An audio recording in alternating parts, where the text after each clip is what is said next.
Good morning, everyone, and welcome to my presentation. Today is the last day of study in Turkey 2020. Hopefully, you all had useful information for your career and study in Turkey. Today, I will try to give a brief information about İstanbul Medipol University, School of Pharmacy and City of Istanbul. I hope you will enjoy and find it useful. I'm very proud and delighted to make this presentation to our possible young pharmacy student candidates. My name is PINAR SİNEM OMURTAG ÖZGEN. I'm an assistant professor doctor at School of Pharmacy in Analytical Chemistry Department. I know you are wondering whether Medipol University is the right place for you or you belong to Istanbul, Turkey. Now today's presentation is about what we are offering different than the others is Istanbul Medipol University School of Pharmacy.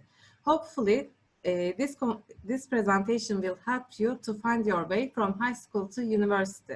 After my presentation, I will take the questions. Istanbul Medipol University, the School of Pharmacy, trains its students a successful career in the field of pharmaceuticals. The degree trains the students to become practitioners of pharmacy with absolute responsibility towards supervision of drugs on patients.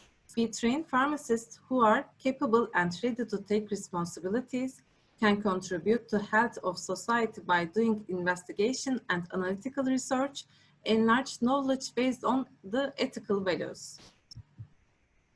Our school has three main departments with the name Basic Pharmaceutical Sciences, Professional Pharmaceutical Sciences, Pharmaceutical Technology, and this department has 9 sub-departments which are represented in the table with the green color.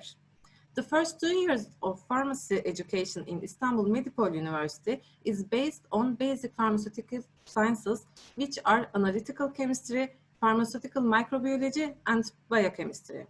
Then third and fourth years are based on professional pharmaceutical sciences and pharmaceutical technology courses, which are pharmaceutical chemistry, pharmacognosy, pharmaceutical toxicology, pharmacology, clinical pharmacy, pharmacy business administration, and pharmaceutical technology. In the last year, students are taking the selective courses and do their internship. Istanbul Medipol University School of Pharmacy has a student-centered approach, which includes orientation and mentorship programs for the freshman students, regular meetings with student representatives, and supporting students' activities, both social and academical. The pharmacy education in Turkey consists of a 5-year program. In this 5-year education, we provide multiple theoretical and practical classes in and out of the laboratories. Additionally, in the internship that they make in various areas, our students become fully competent at the end of education. Our faculty dedicated to teaching and research in pharmacy and pharmaceutical sciences. The prospects of pharmacy education and research are exciting, and our students will enjoy their experience in our department. Our school is committed to fulfilling the highest standards of quality in pharmacy education with our laboratories equipped with the latest technology.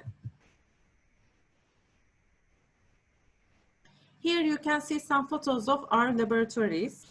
In the first 3 pictures, you can see pharmaceutical technology laboratories.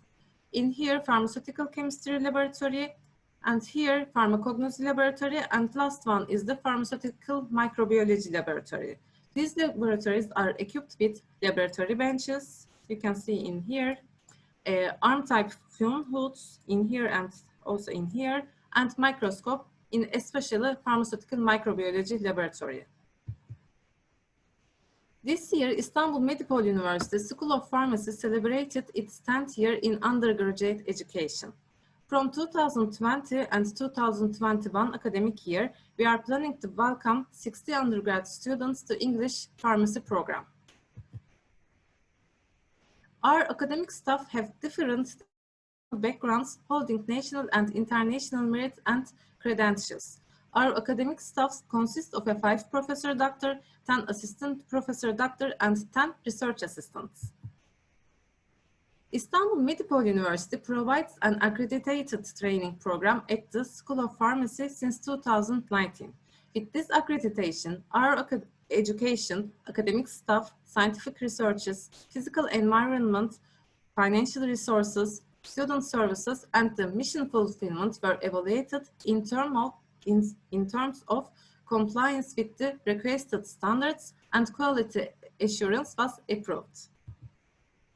We also provide a research area during 5-year education. Our students can cooperate either with University Research Center, REMER, or the Scientific and Technological Research Council of Turkey during their studies. Below you may find the links, these centers, in here for the REMER, and for the TÜBİTAK. I will give you a few seconds to check and note if needed.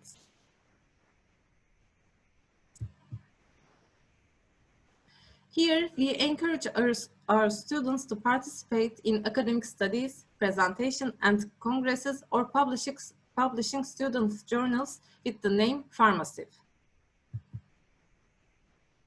Here are some photos of our students with their advisor while presenting their studies.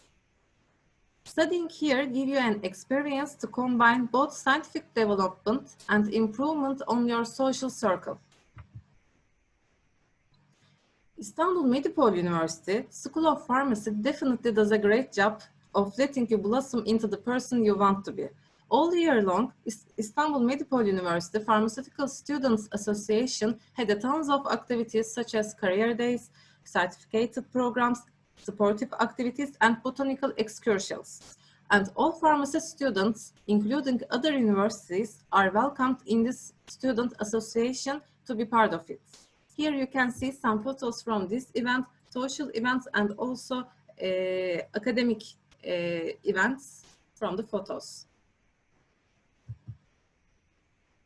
For more information about pharmacy student activities, please check out their social media accounts with the name of Medupsa, where you can see in here on YouTube or Instagram, and also they have Twitter accounts. Istanbul is a very cosmopolitan city, and it has a living soul which combines European side and Asian culture together. The Sultanahmet Square, Hagia Sophia, Blue Mosque, Istanbul Bazaars, Palaces, Galata Tower are my favorite historical places. All these historical places are located in the old Istanbul, which is in the European side, so you need to cross the Bosphorus to visit them.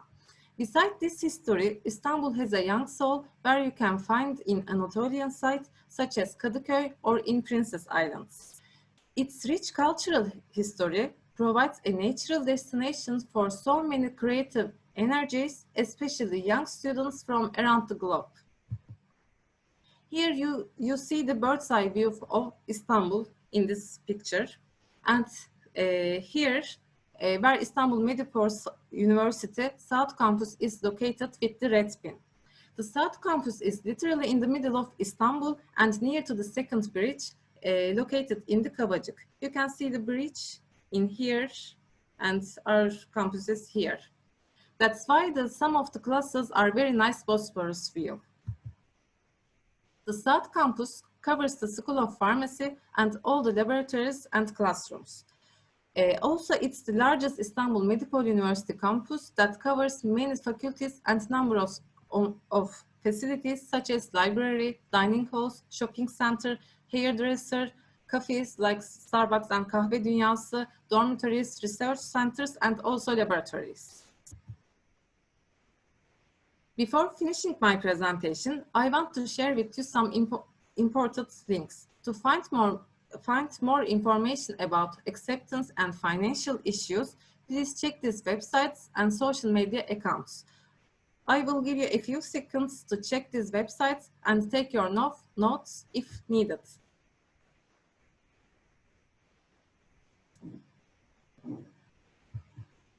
Thank you for your listening. We are excited to meet you, and hopefully we will welcome you into our University School of Pharmacy.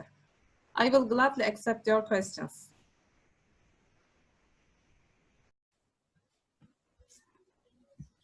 Hi, everyone. In this session, I'm going to talk about the new institute, SABITA, the Research Institute for Health Sciences and Technologies. I am SAFİYE SERDENGEÇTİ, a PhD candidate working in one of the labs in REMER. This institute basically comprises of 5 main units, and it includes Regenerative and Restorative Medicine Research Center, Cancer Research Center, Bioengineering and Biotechnology Research Center, Neuroscience Research Center, and Drug Development Center.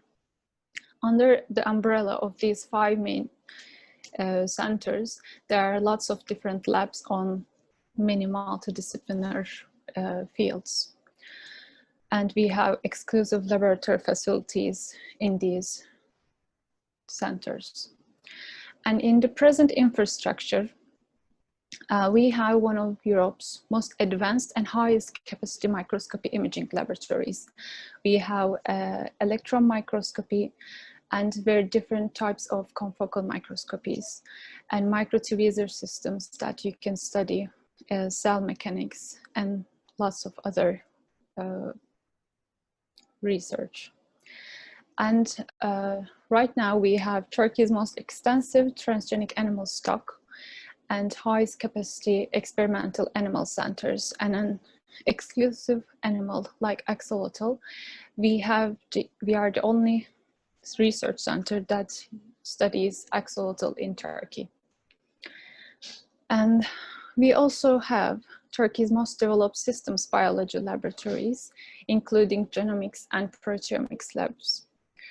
Turkey's most active electrophysiology laboratories, including 2 patch clamp systems, and Turkey's only cell mechanic laboratory, and Turkey's most active optogenetic laboratories, and one of Turkey's highest capacity, high performance computing systems.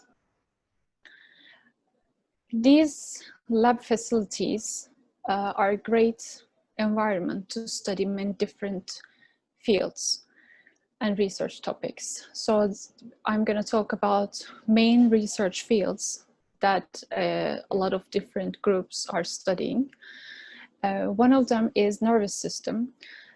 There are groups studying on the investigation of nervous system function mechanisms, understanding the processes and molecular mechanisms of nervous system disorders, and trying to find new ways to replace these lost cells and tissues in neurodegenerative diseases, and developing innovative diagnostic and therapeutic methods for nervous system disorders, including ischemia, trauma, MS, Alzheimer's, and Parkinson's diseases.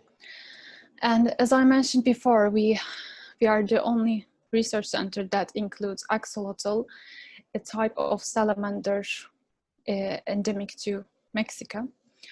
And axolotl is a great animal model for regeneration studies because it can regenerate its limbs and certain parts of nervous system very well. And it's very resistant to cancer. So we study regeneration in spinal cord injury and amputated limbs, and effects of axolotl-derived factors to scar healing. There are also a lab group working on cardiovascular system, and they are trying to understand the heart-brain relationship, repairing damaged tissue with induced pluripotent stem cells, and modeling hereditary heart diseases like long QT disease in laboratory in vitro conditions. And we have a nutrition metabolism department working on basis of brain feeding and behavior management, and testing physiological effects of food for personalized medicine. And in cancer research, they study chemotherapy resistant cancer types and cancer stem cell relationships, cancer cell mechanic relationships, and cancer nervous system relationship. And in terms of stem cell studies, they are working collaboratively with all these fields. And there's a group working on the effects of breast milk stem cells in offspring and its breast milk's therapeutic opportunities and disease modeling using induced stem cells. And in drug development department, new drug designs and syntheses for diabetes, cancer, and neurodegenerative disorders, and developing photoactivatable cancer medicines and nanocarrier systems which can increase drug bioavailability. And in this pandemic environment, there are also a new project working on COVID-19 drug research and development. And for microbiota, the effects of microbiota in neurodegenerative disorders and its relationship between regeneration and microbiota's relationship with aging. And on the cognitive sides of neuroscience, there are lab groups working on neuromodulation and neuroimaging techniques, optimization of TMS technology and describing indication areas on certain disorders, and developing radiofrequency-based TMS technology. And apart from that, developing big data-based analysis and workflow methods, which fMRI, NIRS, and EEG data evaluated together. And on the biotechnology and bioengineering parts, they are trying to develop artificial blood, different types of biomaterials and biosensor systems, and brain-machine interface. There are a lot of different groups and scientists working collaboratively in these fields. As you can see, we have these microscope laboratories, and you can see this electron microscopy image and axolotl and other laboratory pictures. There are over 100 master students and PhD students working in all these projects collaboratively throughout groups. And until its foundation, there has been many conducted projects, both locally and internationally funded. In total, 223 research projects have been completed so far, and we received over $4 million of funding so far. And thanks for listening, and have a good day. Good morning or good afternoon, depending on where you are. Thank you for joining us today for this set of meetings where we talk about basically studying in Turkey, and in particular studying at Istanbul Medipol University. I am one of the faculty members at this School of Health at Istanbul Medipol University, and I work at the Speech and Language Pathology Department.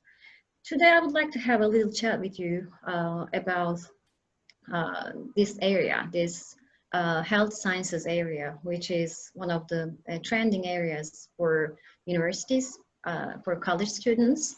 I would like to keep a very chatty tone, if you don't mind, and I will start out by talking a little bit about what it would feel like to study in Turkey in general.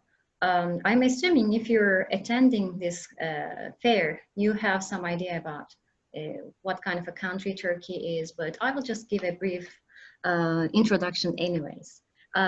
Going into higher education after you finish high school is one of the big crossroads in your life, and it's a big decision, especially if you're trying to decide where you would like to continue your studies. You have to consider lots of things, and if you're going to pick a new country to study on, it's I think the first real adult decision in your life. So you have to consider several things. One of the things would be where the country is located, and it will give you lots of clues about that, what kind of life you will be experiencing for the coming, for maybe more than 4 years. Turkey is a country of rich history and culture. We like to call our country a bridge between the East and West, and that is exactly what it is. It is because of the location of the country and because of the rich history of the country. We have been a melting pot for different cultures, not only the Asian or Eastern culture and today's Western culture, but our country has been home to not one, but 2 big empires. And this led to a country, a group of people with a unique blend of ethnic and cultural values and knowledge. And that is not something you can find everywhere, all over the world. And location-wise, if you are studying in Turkey, you are able to reach and travel to very different climates and very different historical and artistic sites. You can go to school within the weekdays, and you can just jump on a bus and take a trip to the ancient Troy, or you can go and see the fairy towers in Cappadocia, or you can just go visit the Temple of Artemis, which is one of the 7 wonders of the world. This, I think, makes the country and studying in a country like this quite unique. And with this cultural and historical richness comes a richness in food, art, language, and history again. So say if you're a vegetarian, you will have no problem finding great food, or even if you're vegan around here, when you're studying, or if you're a carnivore, if you love meat, you will be amazed to find different kind of food. You will be served all over the country. I am talking about daily life and, little things. I'm not talking about the educational side of aspects of studying in Turkey, because we will be talking about that a little bit. But what makes or breaks your daily life would be these little things, little tips, actually. Turkey has several top-ranked universities, and there are many English-taught degree programs. Not every program is taught in English. And depending on where you decide to go, which university, which department you decide to go, you might be required to learn Turkish. But there are very good courses within universities or outside universities that teach Turkish for foreigners, and they are quite good.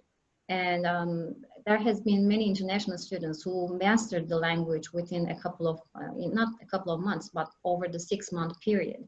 It will depend on your interest and your maybe language skills and your willingness to learn. But if you're living in the big cities, you might be able to get by without learning Turkish. But we Turks really like people when international students, especially when they try to speak, even if just a couple of broken Turkish words, you will see people are very friendly and very helpful in that respect. The academic system is built on colleges, universities, and there is a very strong academic cooperation between universities in the country and at the international level. This kind of gives you a leverage if you decide to go back to another part of the world after receiving your education in Turkey. Many of the instructors here have strong connections with international scholars. We take pride in considering ourselves as not just national academic scholars, but as a member of the international academic community. The academic system is similar to the American system. We have 2-year academic degree programs, associate degree programs, 4 years bachelor's degree programs, and there are some 2 to 4-year graduate programs, master programs, and doctoral programs. It is very much taken upon the American system, if you will. But the university system is also aligned with the European Bologna Agreement. This gives us wiggle room to be able to shape our programs similar to the European ones, so that there will be agreements there will be correspondences between the two, so that it will be easy to transfer credits if necessary. And at the international level, many Turkish universities are participants in the Erasmus Plus program, which allows international students to travel between universities. That is, take some of the courses at the local university here in Turkey and some of the courses at the universities that are connected with the Erasmus Plus program. Why would you choose to study in Turkey? That is the main question, I think. The first answer to that would be, you are going to be able to get an affordable and high quality education in Turkey. There are scholarship opportunities too, depending on your situation, your academic status and other things. And to be frank, I think the most interesting part as a student is someone who's right out of high school would be having a unique experience in a unique part of the world. If you are coming from the Western world, you will get to know some blend of Western and Eastern culture. I am sure you will find that interesting. And if you're coming from an Eastern country, you will see the exact opposite. You will see a blend of Western and Eastern values and practices combined together. You will find something from your own, and you will find something that's not that new, that's not that known, that's not that well known. So it will be something new. I think it gives enough degree of excitement and enough degree of curiosity on your daily life. Well, in particular, if we are to talk about studying in Istanbul rather than the Turkey in general, this is one of the cliches actually, but Istanbul is situated on two continents. So one side of the city is in one continent and the other one is in another continent. This is another unique feature. You don't really think much about it, but it is kind of cool, I would think. And Istanbul as a city is a good mix of East and West, and it has been a melting pot for cultures. Because it received so much immigration within the country, you will find all kinds of people around the city. And it has a history going back to thousands of years, and you can see the marks of this history anywhere. So there are many landmarks I'm sure you have seen earlier about Istanbul, the mosques and the churches, but even on a daily walk, if you're walking in certain districts of the town, you will run into history, which is quite unique, I would think. But Istanbul is not just about history, it's also about modern life too. So connecting the two continents, I think it is acting as a bridge between past and future. And it is a multicultural, multi-million city. Yes, it's a very big city. Yes, we have horrible traffic at times, but it is a city you can enjoy living. There are many things to explore in the city. As a student, you won't be just studying and working on your academics. You will have the chance to explore and learn about the city and other types of other kinds of life. If you're into history, you will find it here. If you're into arts and culture, festivals, you will find it here. If you're into nightlife, you might even find that here. And there are international music festivals, film festivals, and that is, I think that would enrich your experience as a student. And on the top of that, in Istanbul, there are several universities, and some of them are public, some are private universities. They offer programs that are taught completely in English, and some of them are taught partly in English and Turkish, and even in German and other languages. Overall, I would think Istanbul is a big city, is a big metropolitan city, offers good value for money in terms of living costs too, compared to other big cities like New York, London, I don't know, Paris. Living expenses are quite affordable around the city when you compare it to them. So if you're into shopping, this is a very, very old mall, but we have modern ones too. If you're into festivals, I know this doesn't look like a picture of a festival, but it is a festival for tulips. You can find that, you can enjoy that. Or if you're into food, believe me, you will put on a few pounds when you're around the city. This is just a typical Turkish breakfast looks like. So I think it tells you something. So let's talk a little bit about the real topic. I would like to introduce to you, if you're not much familiar with that, health sciences. In some countries, it's called allied health sciences or allied health. This is a group of professions that includes several different professions come together under the same roof. The professionals working for health sciences, they carry out diagnosis, evaluation, and treatment of acute and chronic conditions and diseases. They also undertake a role in promoting disease prevention and work balance. Their role also includes acting as administrators or managers to support health, the general healthcare system at several different settings. It could be at clinics, it could be at private practice, it could be at state hospitals. Within the next decades, the world is expected to face a major demographic challenge because the population is aging and the population is growing on the other hand. So we are expecting to have some problems relating to healthcare, and majority of the countries around the world consider healthcare as a basic human right. Ensuring access to affordable and high quality healthcare is a very important, a very pressing issue for many countries. Thus, educating people in health sciences becomes a priority for majority of the countries. The roles of these professionals will be crucial in providing health services. If you think about this pandemic, you will see what this really means. When we think about healthcare, the first group of people that comes to mind are doctors.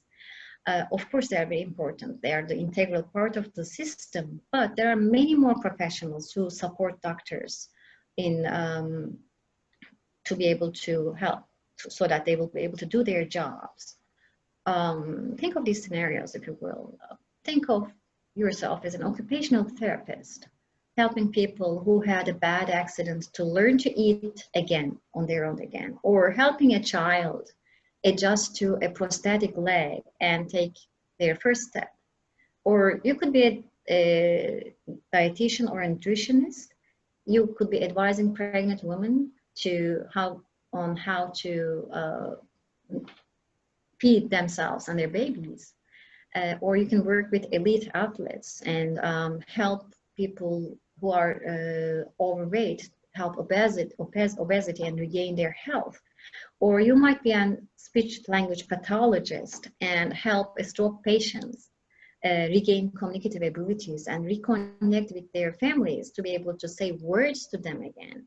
Or you can be a nurse. You can care for the sick or injured at a hospital, at a clinic, or at your individual practices. Or you can be a physical therapist and keep your national football team in shape and ready to win.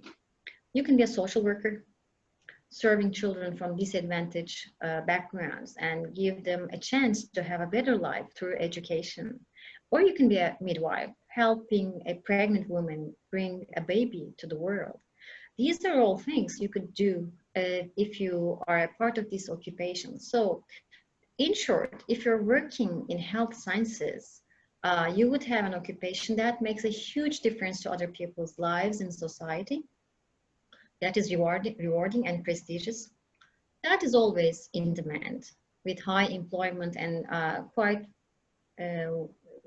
high incomes. That can be practiced in anywhere in the world. That is, I think, one of the crucial things for the health sciences. People will need to eat, people will need to get dressed, and people need health services all over the world. That is some sort of common denominator, I can't say the word, that makes us humans. That is something we share, we all share. So if you think these things are important for you, health sciences may be right for you. So if you get a bachelor's degree in health sciences, this will give you the opportunity to gain practical skills you need to effectively treat your patients and clients. You're not just going to get some theoretical information during your bachelor's degree, you will have hands-on experience.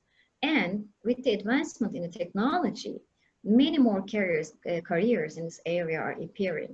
So you can be a technician. If you're more into technical issues, you can be a radiology technician, or you can work as a physiotherapist who is developing new devices to help people exercise more efficiently. So you might ask, why would I choose healthcare rather than medicine itself if I'm into helping people, making them better, dealing with their health? Being a doctor is more prestigious, no?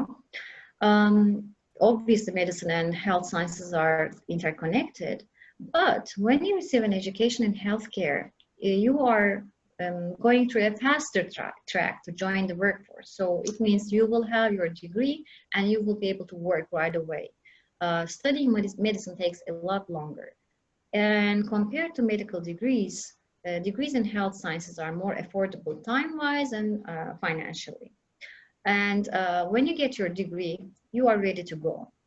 Depending on which area you work on, actually it might change. If you're in the States and you're trying to get your SLP degree, speech and language pathology degree, you have to have a graduate degree to be able to practice on your own. But in Europe, that's not the thing, and in Turkey, it's not the case. So you get your degree and you are ready to work. And if you want to have some sort of specialization, if you want to focus on a particular area in your field, you can always get an MA or MSI or PhD and become an expert in that particular area. So this is a very variable area. You can work, you will be never bored. It's not a dead-end job when you have a job at health sciences. This means you can change the setting you work at. You can change the group of people you're working with. You can change your area of specialization with certain training programs, certifications, MA programs. So it is a very dynamic area. And at Istanbul Medipol University School of Health Sciences, we have 11 departments and 15 programs. And what counts as health sciences changes from country to country, even from university to university. I can only tell you about our university at this moment, but we have audiology, child development, dietetics and nutrition, health administration, midwifery, nursing. Nursing is considered to be a part of health sciences at our system. Occupational therapy, orthotics, prosthetics, social work, speech and language pathology, and physical therapy and rehabilitation. There are 4 programs that are taught completely in English, including speech therapy, physical therapy, health management, and nursing. But I have to warn you, if you want to do speech therapy, you will have to learn some Turkish because the clinical degree, it's a clinical degree, and you will be providing Turkish therapy. You'll be providing therapy in Turkish, so you might be asked to learn Turkish. But in the other ones, learning Turkish may not be that crucial, depending on where you would like to work. Of course, if you'd like to stay in Turkey and keep on working here, that will be a different story. So clinical experience, as I said earlier, is a very important part of any study at health sciences. So Medipol University is lucky in that aspect because we are connected to systems of hospitals.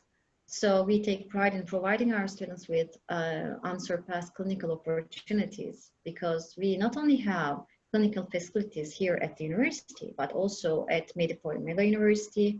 It's one of the largest university hospitals in the region, not only in the city, but in the region.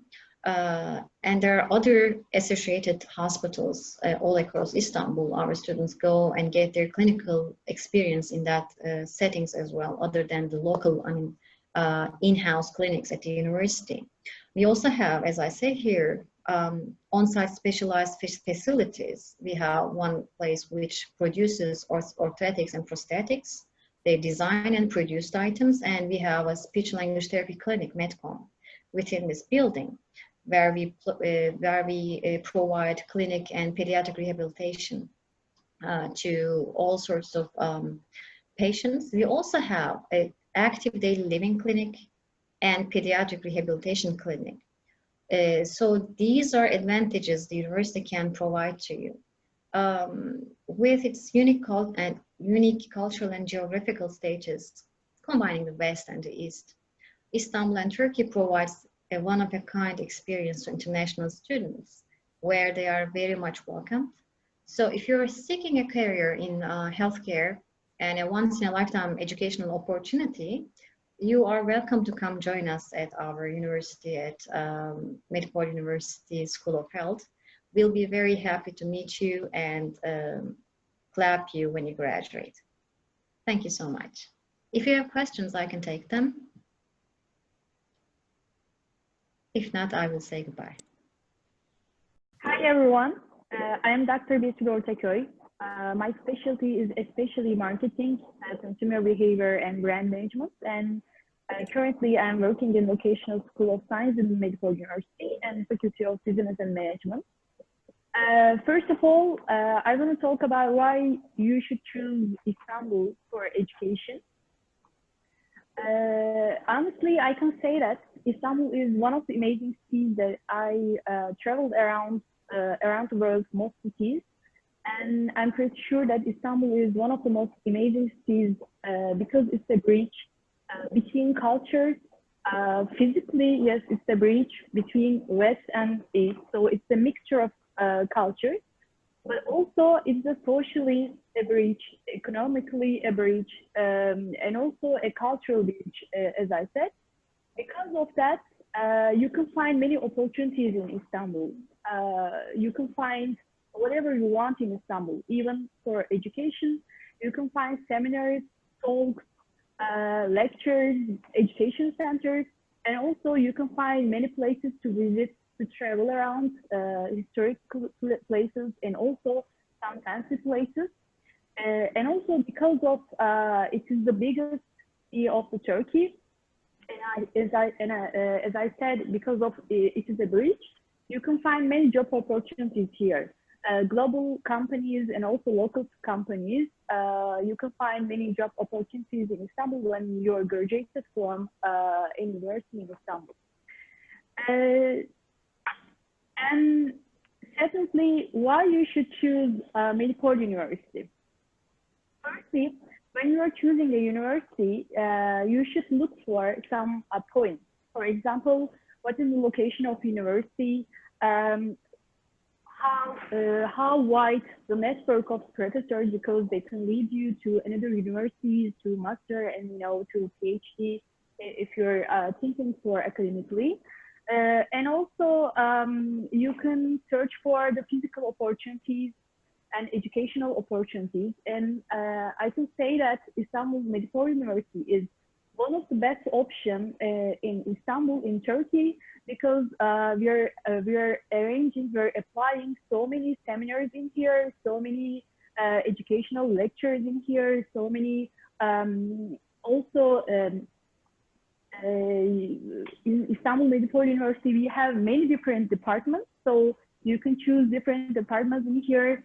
And also, as I said, the network of the professors, the lecturers are really wide.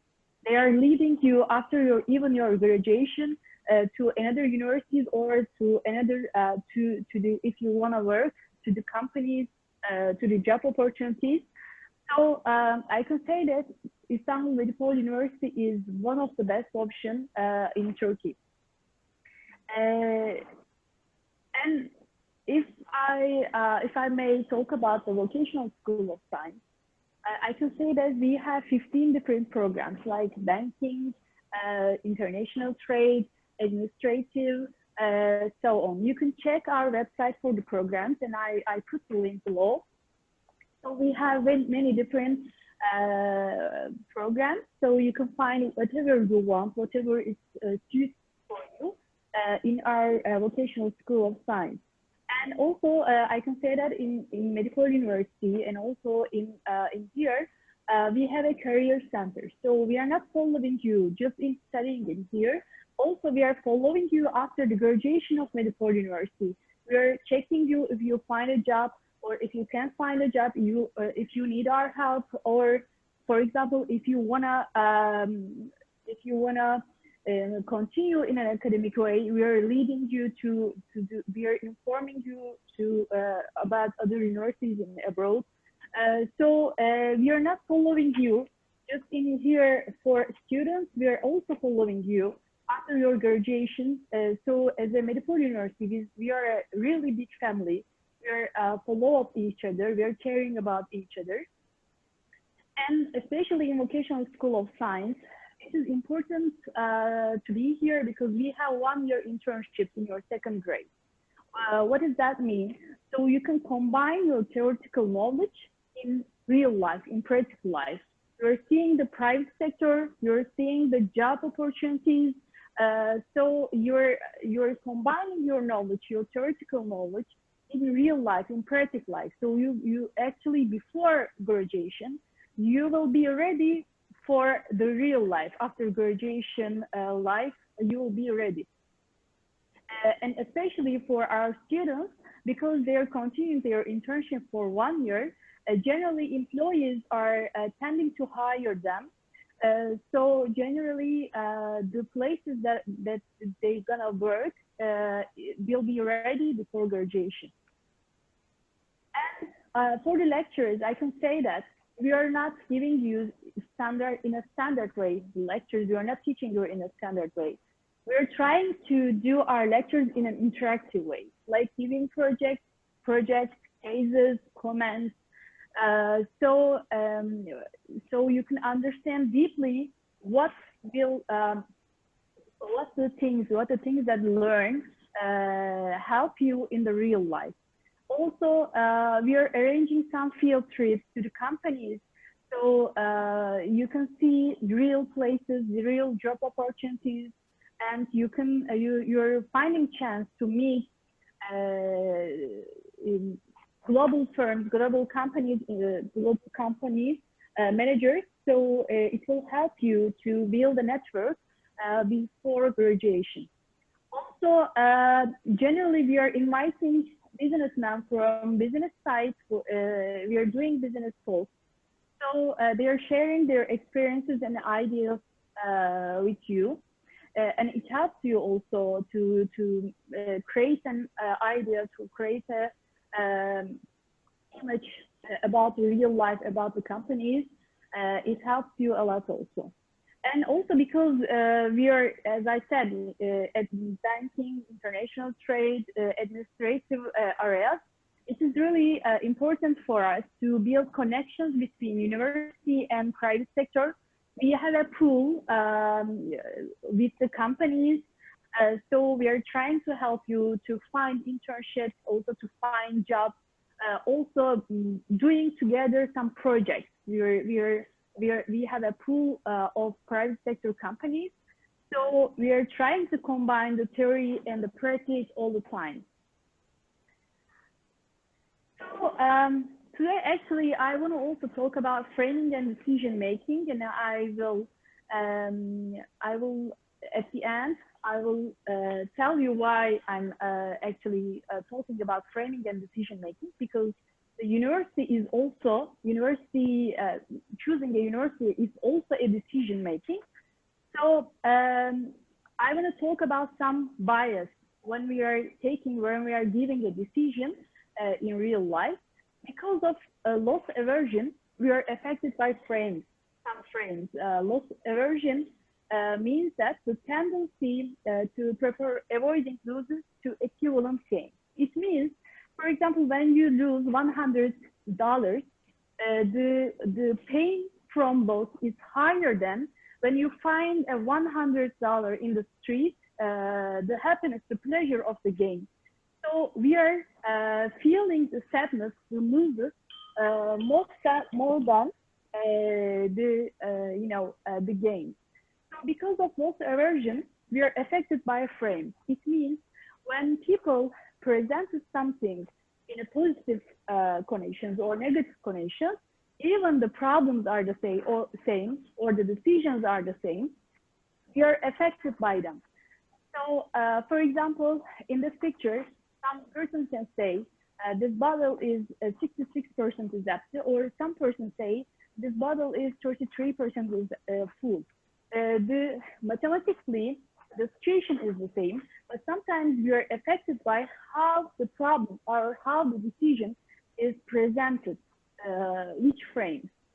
I want to give more example about it, and at the end, I will combine what I mean in your university decision.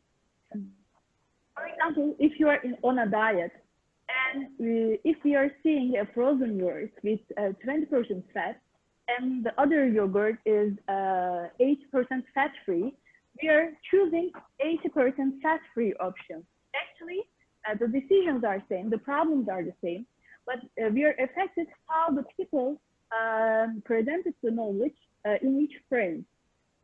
For example, and also, for example, if someone says me, this translator has 80% accuracy, but the other person says me, this translator has 20% error rate, even the problem, the decision is the same, I'm gonna choose the first one. So sometimes we are affected by positive frames, sometimes we are affected by negative frames according to the situation.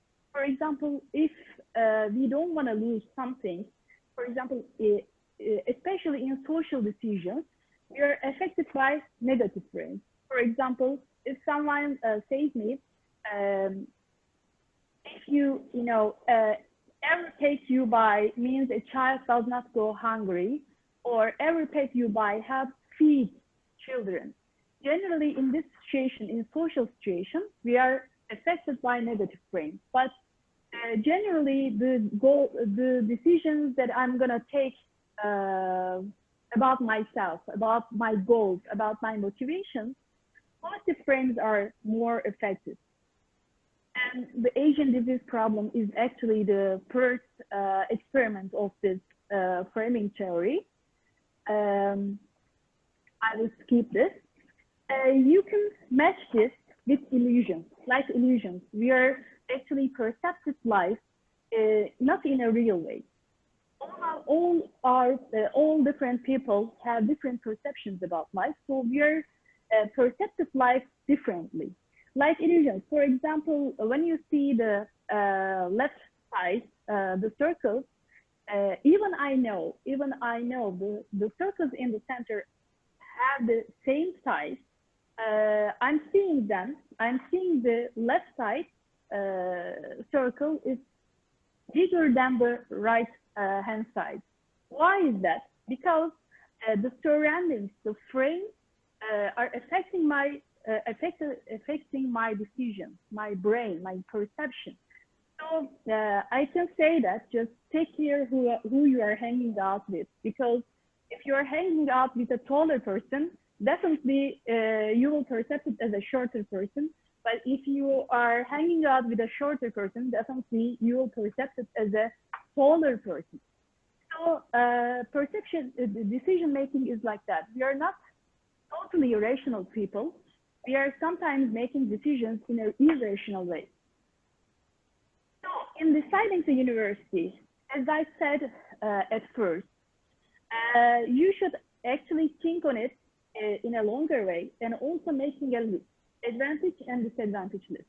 And as I said, for example, the job opportunities, if it has a career center, or how many departments, different departments, and the professors, lecturers, their academical knowledge, and if you're choosing the administrative department, you have to seek for connections between private sector and the university. And also, as I said, you can check for if the lecturers are doing interactive way or not, and the adaptability of the university. For example, we can say that proudly in this Corona process, we adapted to the online process easily, and after 1 week, we continue our lectures on different channels. And also, we did it in an interactive way also. We invited some businessmen from business side. Also, we give some projects to you, to cases to you. to think on it and to make comments on it. So the adaptability of university is really important also. So I can say that without any frames, without any, cognitive bias, Medipol University and Vocational School of Science, if you're thinking this department, is one of the best options for you because of the professors here, the lecturers in here, and also because of the career center, because of the pool of the companies that we try to connect private sector to our university, trying to do seminars and some job opportunities together. And also the location of the university is also really nice, and physical opportunities, cafes, restaurants in the university is also is really nice. And also we have different cultures of students in here, so you can find different ideas and different students, different cultures in here. So it can help you also to adapt Turkey, adapt Istanbul, and adapt university. So that is all I wanna talk about today. I hope I help you in deciding the university decision. If you have any further question, you can find my email address on the Medipol University website. Thank you all.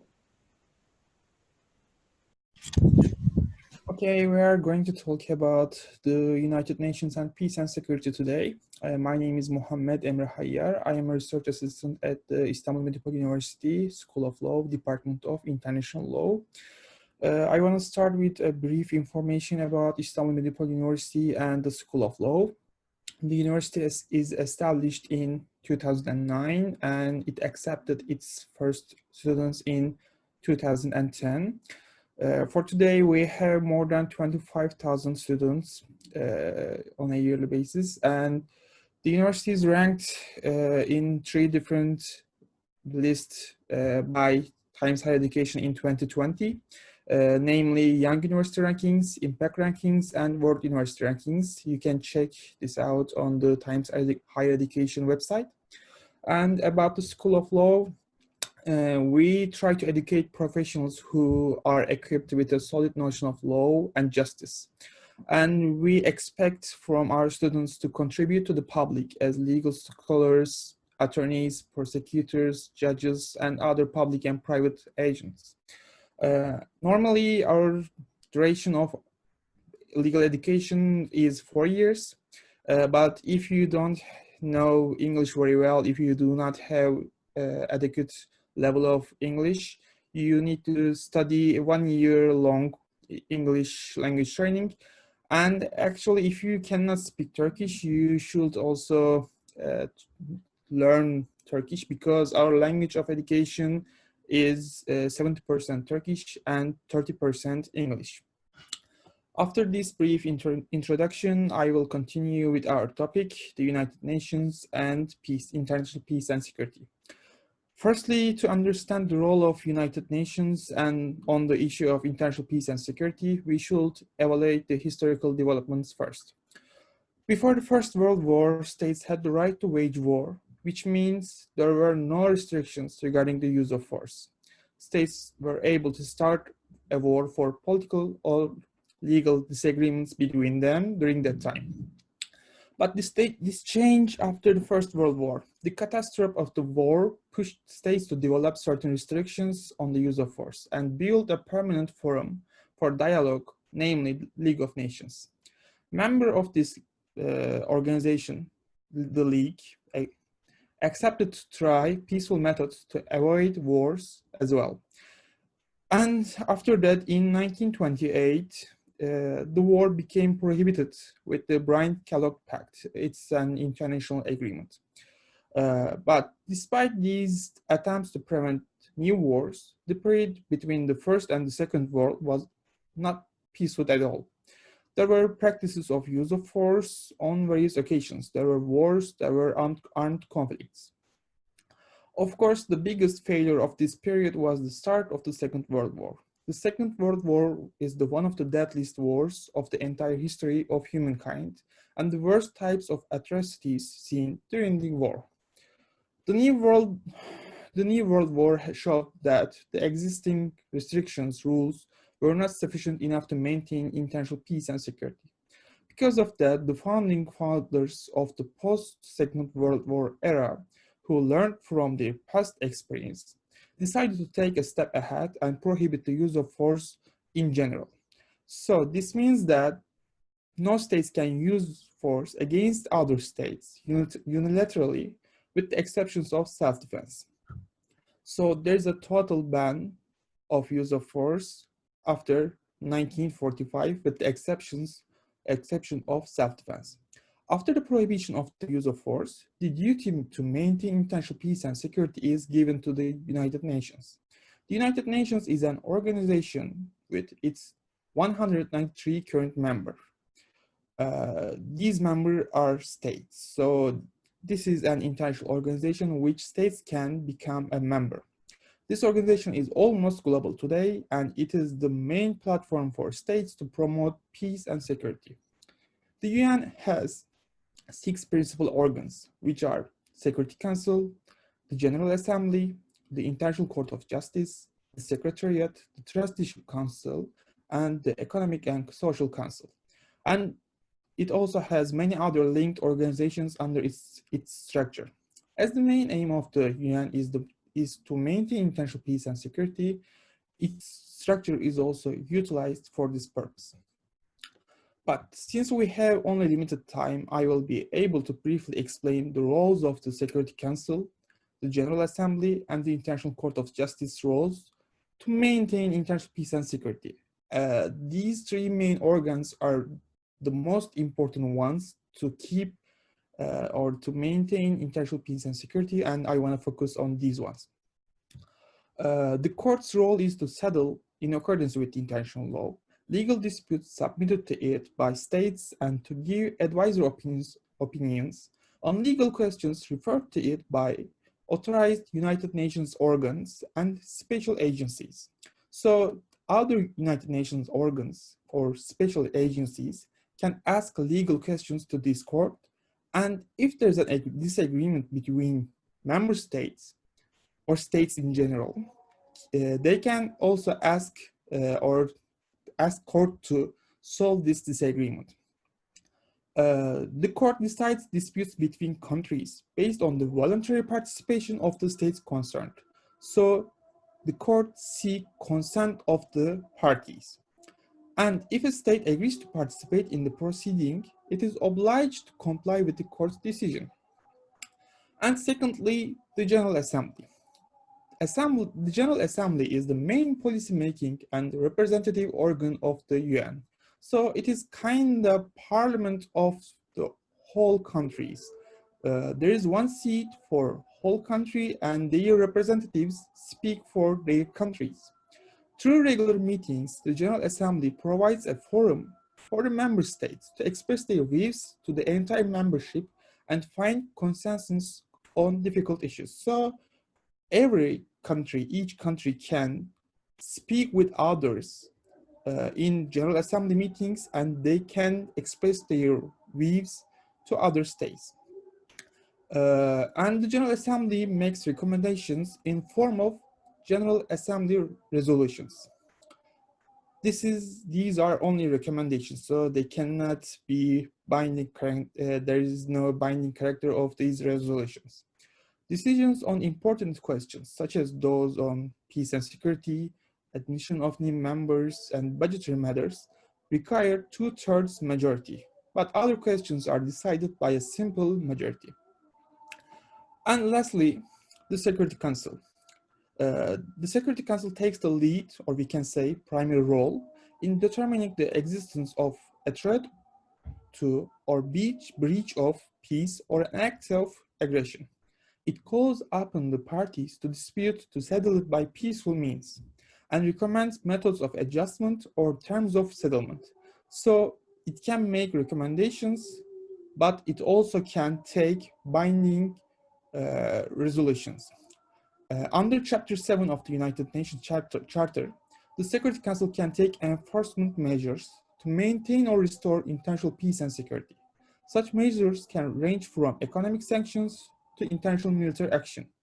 The Council also establishes United Nations peacekeeping operations and special political missions. And the main and the most important question is, how does the UN maintain international peace and security? What are the methods it uses? There are mainly 5 methods, which are preventive diplomacy and mediation, peacekeeping, peace building, countering terrorism, and disarmament. I want to talk about preventive diplomacy and mediation first. The United Nations plays an important role in conflict prevention by using diplomacy and other types of diplomacy methods like good offices and mediation. Among the tools the organization uses to bring peace are special envoys and political missions in the field. And secondly, peacekeeping operations. These operations are military operations, and peacekeeping has proven to be one of the most effective tools available to UN to assist host countries to navigate difficult path from conflict to peace. So normally, if there is a conflict and if there are more than one parties, the path from conflict to peace is very hard because there is a conflict, there is killing, there's suffering, and you need to sometimes you ask for help, or UN may also can intervene by itself to take these parties from conflict to the peace. Today's multidimensional peacekeeping operations are called upon not only to maintain peace and security, but also to facilitate political processes, protect civilians, assist in disarmament, demobilization, and reintegration of former combatants, support constitutional processes, and the organization of election, protect and promote human rights, etc.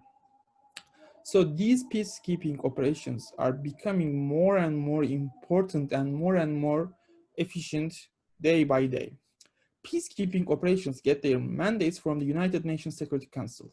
Their troops and police are contributed by the member states, and they are managed by the Department of Peace Operations and supported by Department of Operational Support at the UN headquarters in New York. There are numerous UN peacekeeping operations currently deployed, and there have been a total of 71 deployed since 1948. The first one deployed in 1948, and today we have, I think, like 15 or 16 active peacekeeping operations. And thirdly, peace building. Actually, peacekeeping and peace building is very related to each other, but when we look deeply, we can see the difference. United Nations peace building activities are aimed at assisting countries emerging from conflict, reducing the risk of relapsing into conflict, and at laying the foundation for sustainable peace and development. The UN peacebuilding architecture comprises the Peacebuilding Commission, the Peacebuilding Fund, and the Peacebuilding Support Office. So mainly, peacebuilding comes after the conflict. And fourthly, countering terrorism. The United Nations is being increasingly active to coordinate the global fight against terrorism. 8 universal instruments against the international terrorism have been elaborated within the framework of the United Nations system relating to specific terrorist activities. In 2006, UN member states adopted the United Nations Global Counter-Terrorism Strategy. This was the first time that the member states agreed to a common strategic and operational framework against terrorism. So, terrorism is a very important problem for today for all states. And United Nations is one of the most important forum for states to coordinate their struggle against terrorism. That's why countering terrorism is main methods of United Nations to maintain international peace and security. And lastly, disarmament. The General Assembly and other bodies of the United Nations, supported by the Office for Disarmament Affairs, work to advance international peace and security through the pursuit of the elimination of nuclear weapons and other weapons of mass destruction and the regulation of conventional arms. So if there are lots of guns, if there are lots of arms, people may die. That's why United Nations try to keep the armament and disarmament under control and promote disarmament among the states. And this is all I want to tell for today, but there is one more question remaining. There are lots of regulations, there are lots of efforts, but why still there are armed conflicts all around the world? This reality shows us the current system is also not fully sufficient yet and needs improvements. Though this is a broad topic to discuss and we have only limited time, I highly encourage you to make researches on this subject as well. Thank you for your time and listening to me. Please reach me out anytime for any increase via email. You can find my email on the website of the School of Law. Hope to see you all in Istanbul Medipol University. Thank you. Dear student, I am İSMAİL YÜZÜGÜLDÜ. I work at Istanbul Medipol University as a digital media specialist in press office.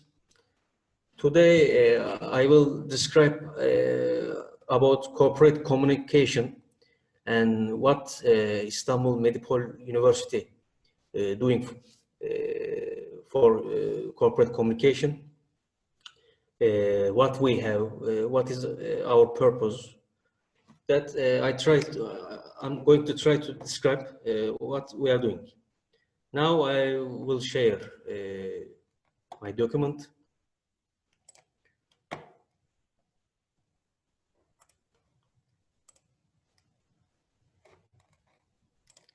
I'm trying to share my document. Yes, first of all, I would like to describe what is corporate communication. And after, I'm going to talk about what we are doing for corporate communication at Medipol University. First, corporate communication is a whole of communication activities that the institution has created to achieve its goal and objectives. Every company, every institution have aim to do in future. So they make strategy, they make plan for communication. So now I will describe what Medipol do for this. First of all, at Medipol, most of corporate communication works are carried out by press office, and in this picture, these are team to make corporate communication at Medipol. What we do, I'm going to start now from content and advertising management of corporate communication social media accounts. First of all, we manage on Medipol website for slider, banner. We design, we type, also we make corporate stuff. And also in advertising time, in normal time, we manage universities' website. And also we manage social media, formal social media accounts of Medipol. For example, I'm upload the picture here. It's about COVID-19 time. Our central made test, PCR test.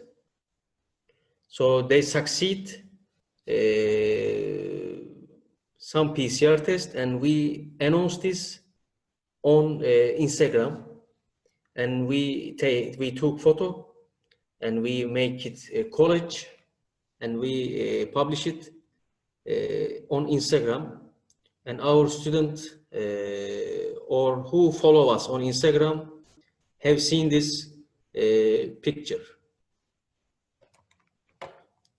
I'm going to show you more examples. These are also our job. Why I talk about this? Because we use our student, we use our staff, we use our academician to show on social media, on website. For example, we have international students at Medipol, and sometimes we film them to publish on social media. For example, this video, as you heard and see now, it's about to be international student at Medipol. These are our international students. Hi, my name is Anissa Lia, and I'm from Albania. And she talks English. We publish it with Turkish subtitle. We use our students for video, for social media. They want to attend also this works. Because I always knew that I wanted to make a difference in someone's life. I feel like there is nothing. Okay, I'm going. For example, our student clubs also make some event, and we made it video and we publish it also on our social media account. And all our students and our followers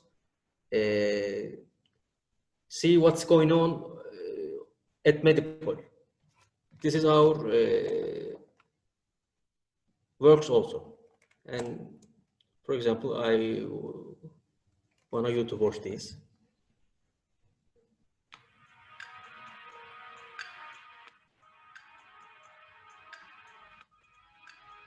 This is theater club students. Theater club students made event against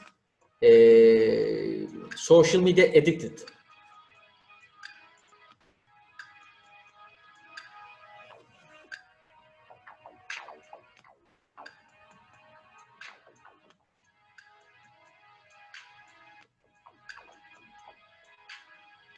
These video on publish our social media accounts, and our student, every follower see these.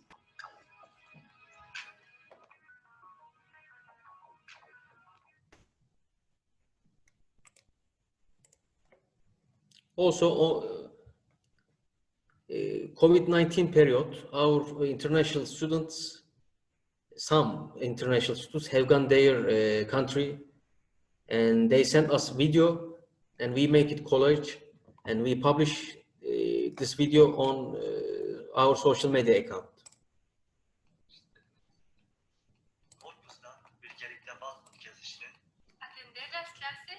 They tell us in their language.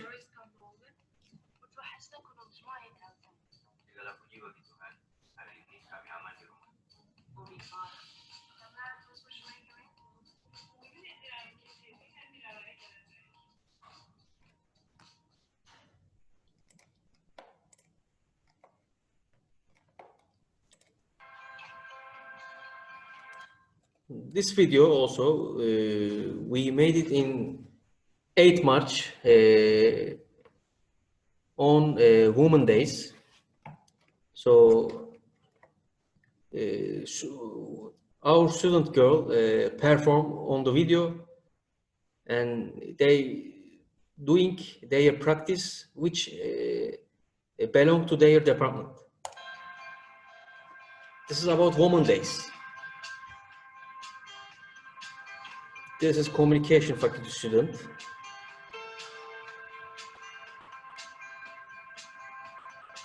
The student in class, in library,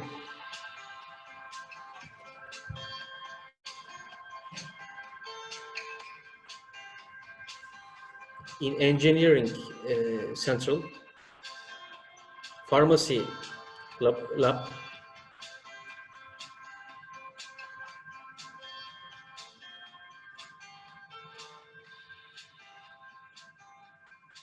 happy 8 March Women's Days.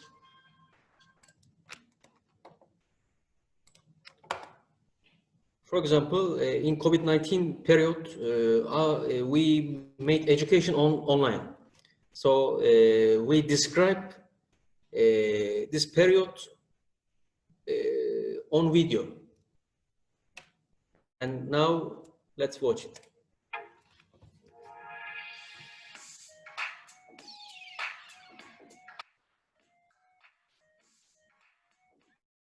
Students take lesson online.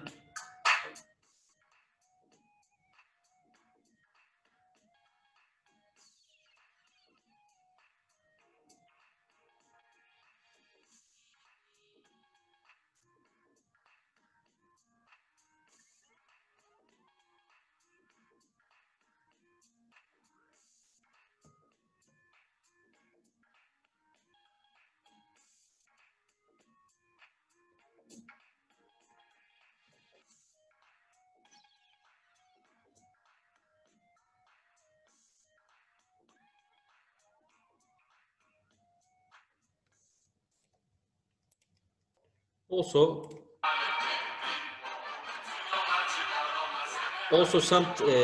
sometimes our student talks on live on our social media accounts in advertising time.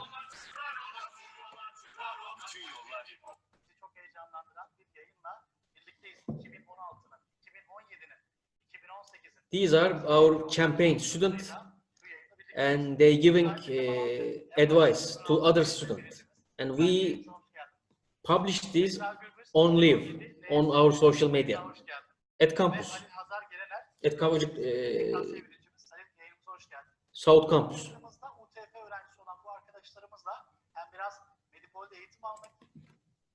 Okay, I finish about describe our social media accounts. I was telling about how we use the social media accounts. We attend our students and we show them what's going on at Medipol and about event, succeed stuff. And so our international students also who want to study at Medipol also might be on our social media account.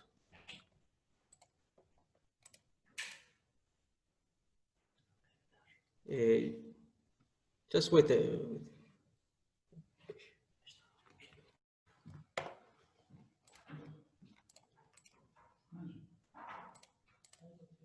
Sorry.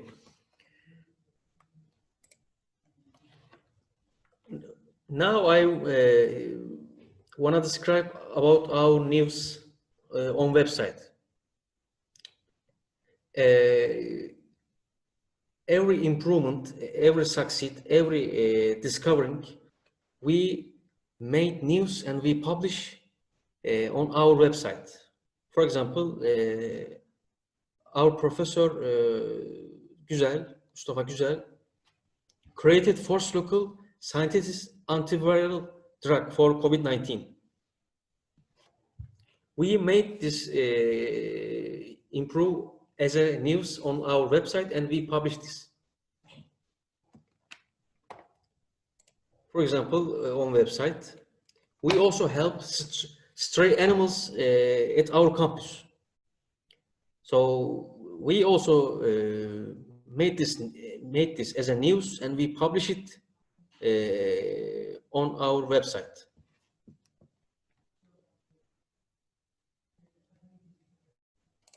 And also this Professor Ersoy, she gives advice in COVID-19 period to improve immunity system, and we publish this as a advice on website.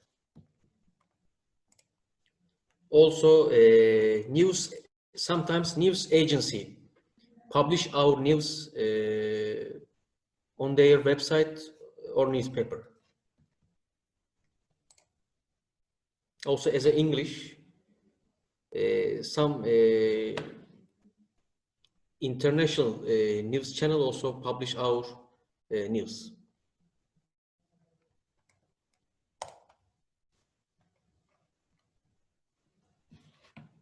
Also, we have student newspaper, and we publish these periodical.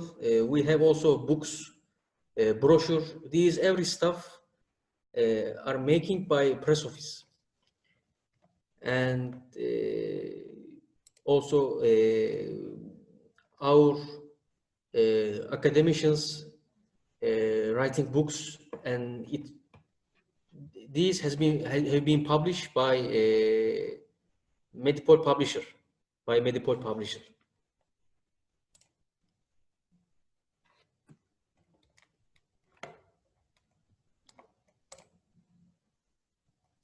Okay, I finish about how to make corporate communication at Medipol. I just want to describe, we always attend our student on our social media. If they discover something or if they make event, we help them to show this event to everyone who follow us on Instagram, on LinkedIn, on Facebook, on YouTube, on Twitter, on website, sometimes on our student newspaper. So this office, press office, always help student about, they always take news from our social media account, newspaper, and also brochure, and also we have 2 big screen at campus. We also publish some videos on these screen, so students know information. Okay, thank you for everyone to attend this conference. I was trying to describe corporate communication at Medipol. Thank you for attending.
gidiyor. Tekin ol.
Okay, welcome everyone.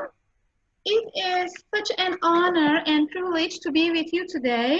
I'm honored to be presenting through Turkish Higher Education Institution virtual fair representing Medipol College of Education. Dear post-secondary degree graduate students across the world, it is so nice to be with you. With the help of technology, yes, indeed, we are in a flat world. Let me briefly introduce myself. My name is NADİRE YILDIZ, Dr. NADİRE YILDIZ. I received my undergraduate training from Hacettepe University Psychology Department. I received my graduate training from the University of Iowa, both master's and PhD, from Counseling and Supervision program. I am one of the College of Education faculty member here, working at the Psychological Guidance and Counseling program at Medipol University. I am also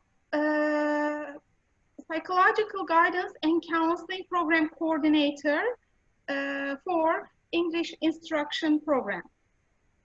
I'd like you to note that we have two Psychological Guidance and Counseling programs at Istanbul Medipol University. One offers education with instruction language Turkish, another one offers education with instruction language in English. The topic of my presentation today, the title of my presentation today is Stress Management and Emotion Regulation during COVID-19. With this presentation, I hope to inform briefly on the topic and also represent College of Education, Medipol University College of Education.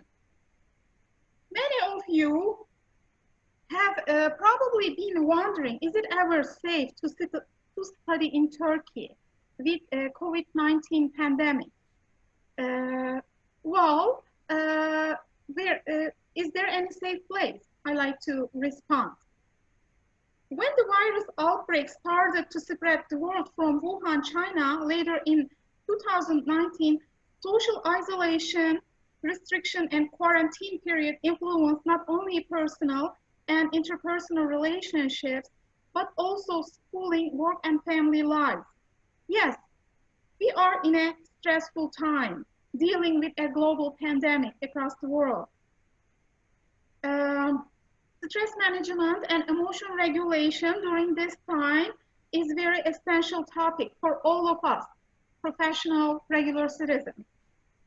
To help us cope with these difficulties, it is required for us to have some skills so that we can continue on with our daily routines and lives.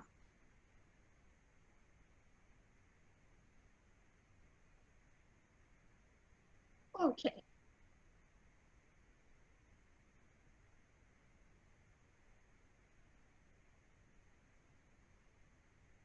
I was posing a question and saying that, is it ever safe to study in Turkey?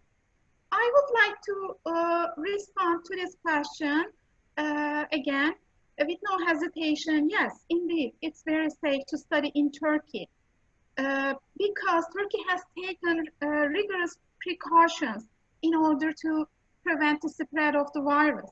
with under the strong leadership and policies followed by the Turkish Ministry of Health, we are in a good place in terms of the control of the virus.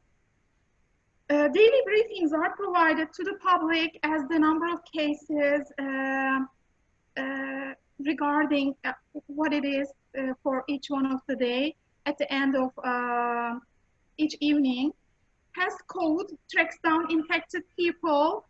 Social restriction and quarantine rules are implemented, but they are not strictly applied to restrict citizen freedom, so that people are required to use their freedom responsibly. With having said that, let's look at the numbers. What we are doing today in terms of the numbers and number of cases and death rates and etc. The number of reported COVID-19 cases across the world were 15 million, above 15 million, and in Turkey 221,500 people, resulting in the death of 619,000 people worldwide and 5,526 people in Turkey as of today. Turkey was listed as the 15th country regarding the confirmed cases.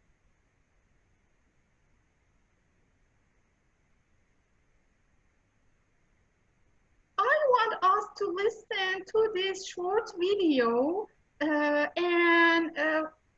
which may help us to feel focused on ourselves, because during stressful times, we, more than anything, we probably need that to feel self-centered, grounded, stay focused, and feel a kind of sense of control in our personal lives. Okay, I'll get started with my short video.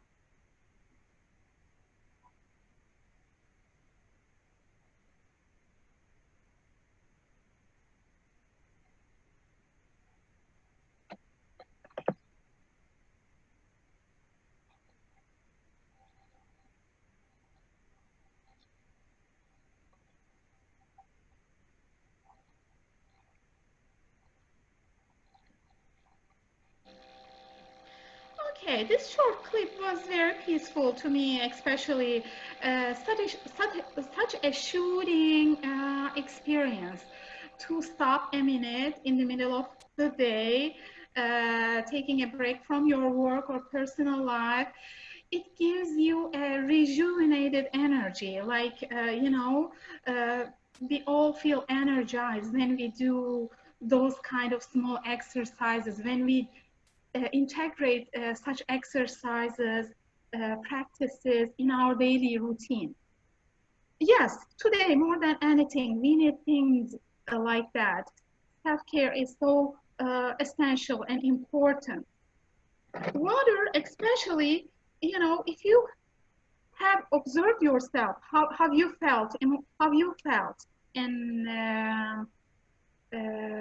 as you listen to the sound of water, you know, like I was saying, it is such a shooting experience. Immediately, it changes our mood. With this little exercise, if we allow us to do that and integrate such exercises in our daily practice routine, we are letting ourselves to experience the power of shooting, you know, water, nature, maybe noticing other things around us, maybe feeling more control about our cognitions, feelings, sensations, thoughts, etc. Nature has a magical healing effect on us in times of crisis, chaos, loss, and trauma. Nature helps us to feel grounded, help us to feel centered. In a shaky, upside-down world, when dealing with uncertainty and confusion, pain, fear, anxiety, and stress. Turns out stress coping mechanism disrupts our nervous system and affects our functioning in all aspects of our lives. So we need like water or something else. It can be water for me, it can be music for you, it can be meditation, Pilates, yoga for another person, or exercise, fitness for someone else, or sport group participation for another person that can take place online. We somehow need to first center in ourselves, connect within ourselves, so that we can reconnect with the external world. Such an essential component to feel alive and to feel that the things are normal around us. Having a sense of normality is so prominent, is so essential. You probably know, I mean, excuse me one sec. All of you probably know Viktor Frank. He is a prominent existential psychologist, psychotherapist, and I like to use one of his quotes.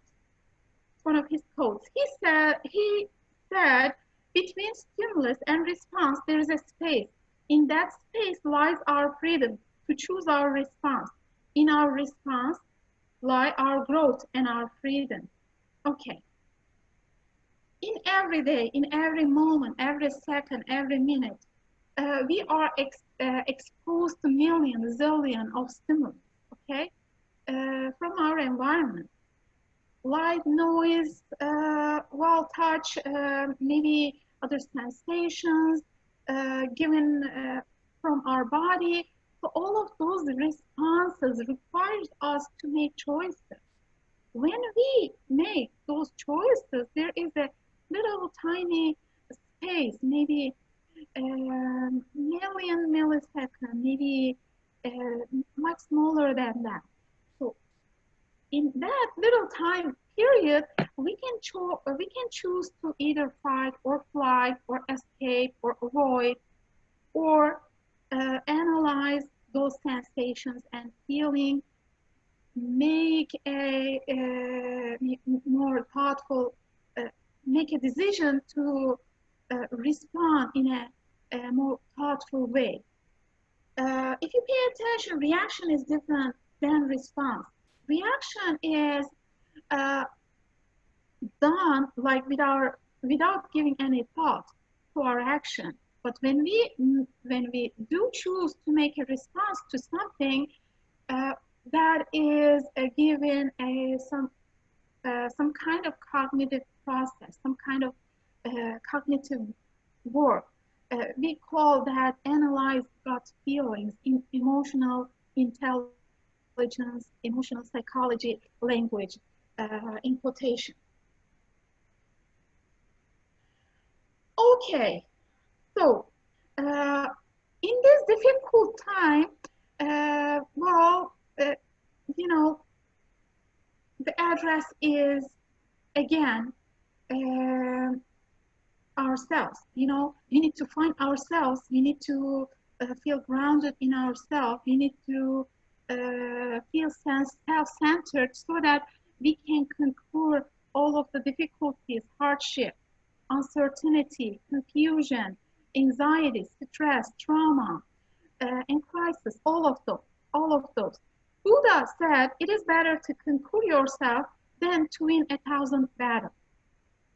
And Kabat-Zinn, he's a famous mindfulness scholar known across the world. He, in one of his book titled as Wherever You Go, There You Are. Okay, we sometimes travel to various places with our life adventures, but at the end, when we feel reconnected with ourselves and life, that happens through finding ourselves, through to getting back to where we feel lost in terms of you know, what is the central meaning of our life, who we are as an individual, etc. All of those codes actually encapsulates the essence of what emotion regulation is all about. Regulating emotion is through our sense of self-identity. If we are able to work and manage through working those, you know, questions, we'll come out stronger from this crisis. And like Nietzsche said, you know, the pain that doesn't kill you will make you become even more stronger. I'll have to admit and accept that this virus had spread in an exponential rate.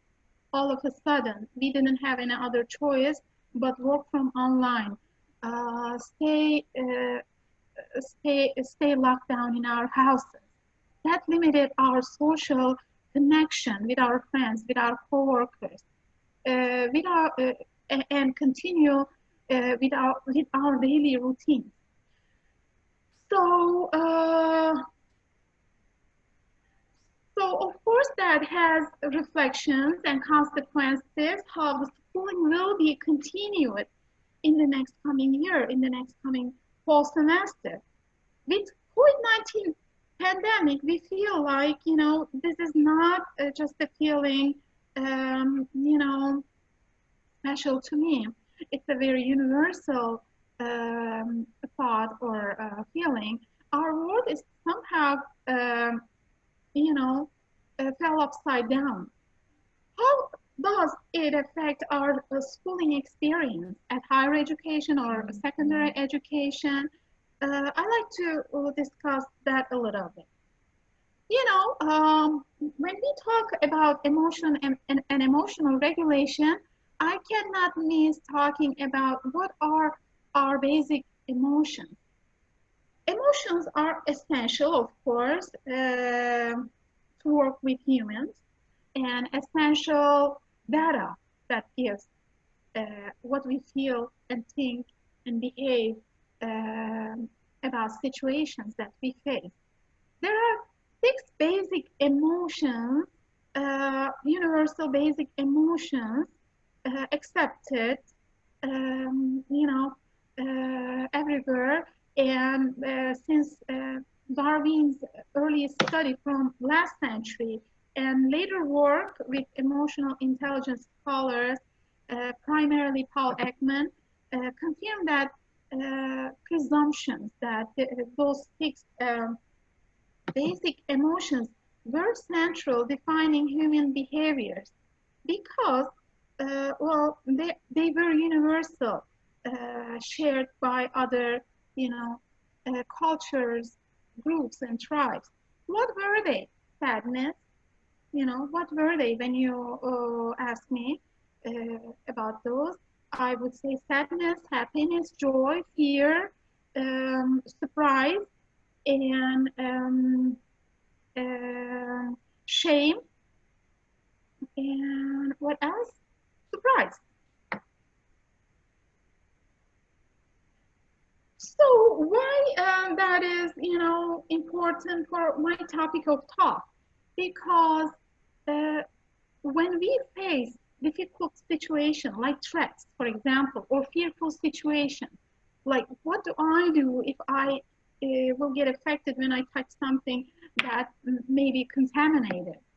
So our immediate reaction will be fear. Our eyes will open and maybe heart will race, and then we will get into a defensive mode, protecting ourselves, preventing the spread of the virus. That's a normal reaction. I like to say people that it is normal.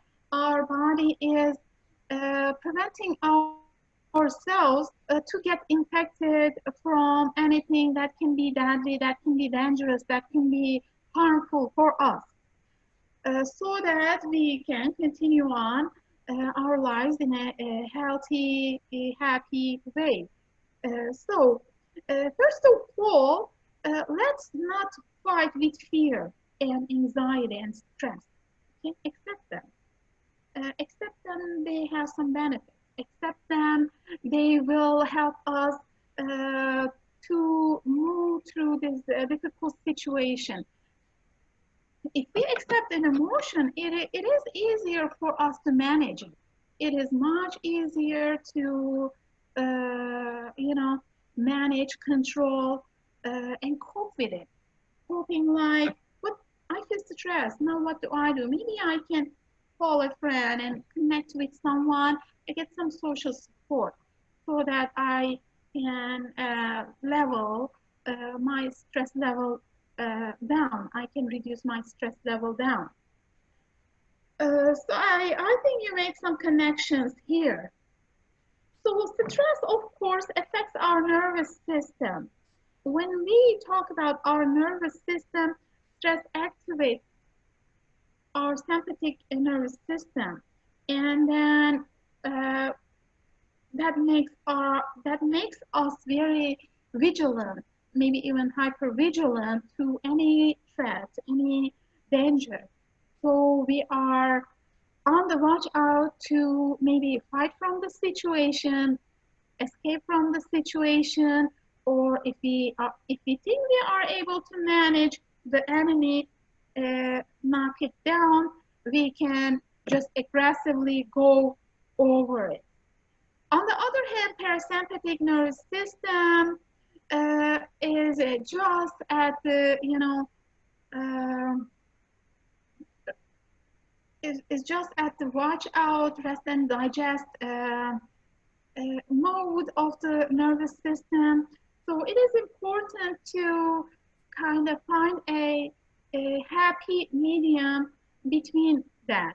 Because if we are too relaxed, we may not be able to evaluate oncoming potential danger. If we are too hypervigilant, we may never let our nervous system rest and relax. That also may wear our stress coping mechanism and maybe, you know, deteriorating for our nervous system. That also is not good. At an acceptable level of stress is good for the continuation of our life. So it is, we recommend that, you know, you need to be able to have some level of stress so that you can get up and engage with your tasks and get going with your life routines. And that is good. That makes you get up and move and engage in your daily tasks and routine. So let's talk about stress level and our physiology. How does one stress level and his or her physiology is related, connected? So if it is at the tolerable level, you want it, of course, to be lower than that. It is serious, you are at the watch out, temporary stress responses. You have that may be buffered by supportive relationship. You may be having a difficult time at work, maybe you have lost someone loved or a loved one experiencing a kind of serious health situation. You may talk to a relative, get some support, and be able to manage your stress. Okay, when it is at the toxic level, if you are exposed to a long time, this prolonged activation of stress responses, so that kind of bathes your brain with cortisol. Your brain is bathed with cortisol at so much so that you cannot think consciously, make conscious decisions from the you know, frontal cortex, using your, you know, functioning cognitive using your functioning cognitive system, thoughts, you know, judgment, and elaboration and assessment that somehow, what does it do? That somehow paralyze your response system. You do maybe things that you wouldn't do when you have a positive level of stress. When you have a positive level of stress, you have still some level of stress, but it is at the positive level, positive rate. You increase some increased level of heart rate somehow, but you know, it is not really impairing your cognition. It is not really impairing your you know, self-control, self-management, decision-making, and other skills like social engagement, gathering information and facts from your external world, and feeling center and aware about what you're feeling, sensing, thinking.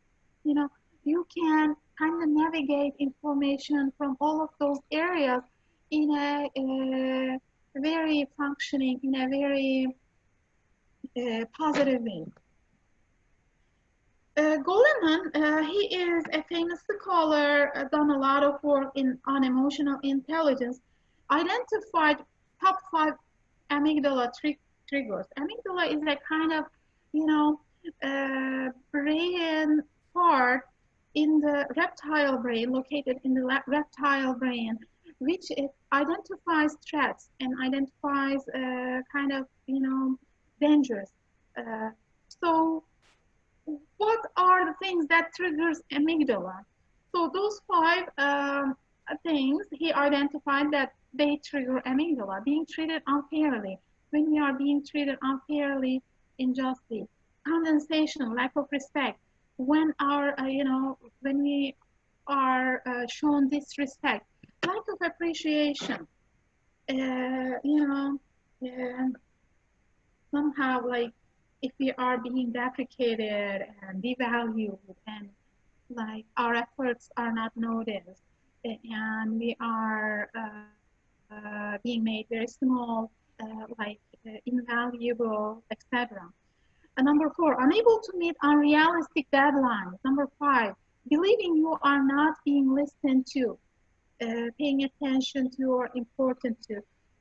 When we face all of those things, amygdala decides, you know, pay attention that amygdala is located in the reptile brain, and when it is triggered, that doesn't consult to your frontal cortex, like your it doesn't have time to discuss, is this a bad idea or is this a good idea? Amygdala decides by itself and says, you know, less likely to be, to make amygdala less likely to be hijacked, you can use the tools of self-awareness, self-talk, empathy, and mediation. For example, oh, I'm in a such danger. Oh, I feel so disconnected from the external world. Oh, I feel so not accomplished because I feel social connection. Being isolated at home doesn't make you, or being isolated from my friends in my classroom, that makes my energy go very low.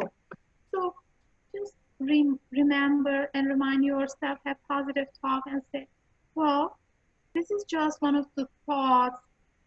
It passes through my mind, and it's just among those maybe 10 million thoughts that takes place in a second.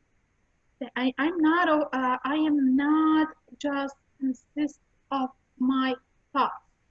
This is just a thought, separate from myself, separate from my identity, separate from what I think or who I am as an individual. So differentiating that gives us such freedom, such empowerment. You know, prevent us to get hijacked by those amygdala triggers. Now, it may look very simple, but it's so important. maybe keeping journal and writing your gratitude, keeping gratitude journals, having positive self-talk, and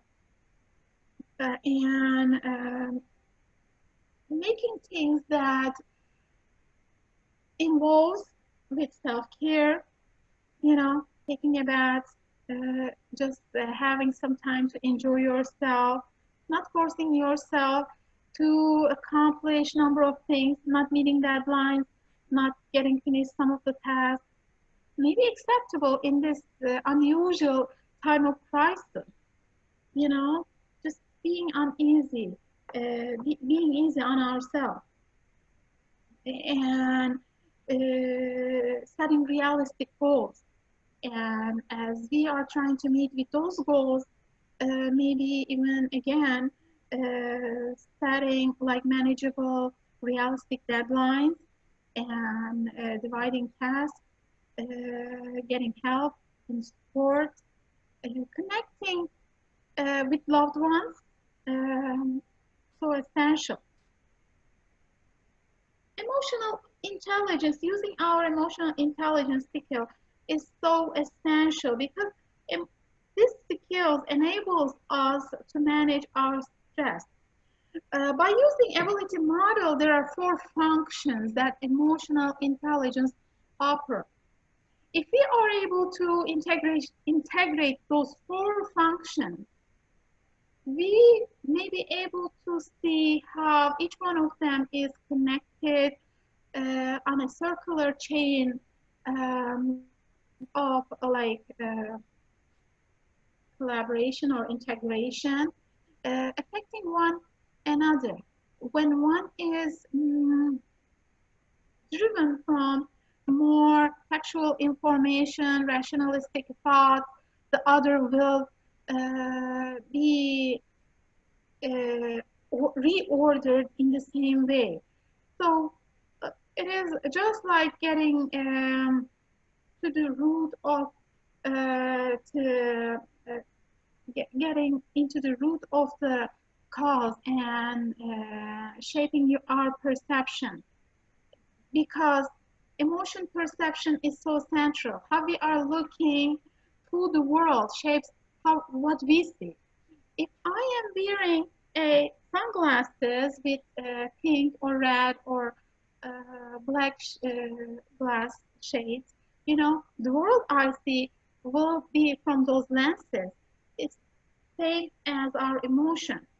You know, if we are looking to the external world, if we are looking from a very dark and dirty lenses, the world we see and perceive will be dark and dirty.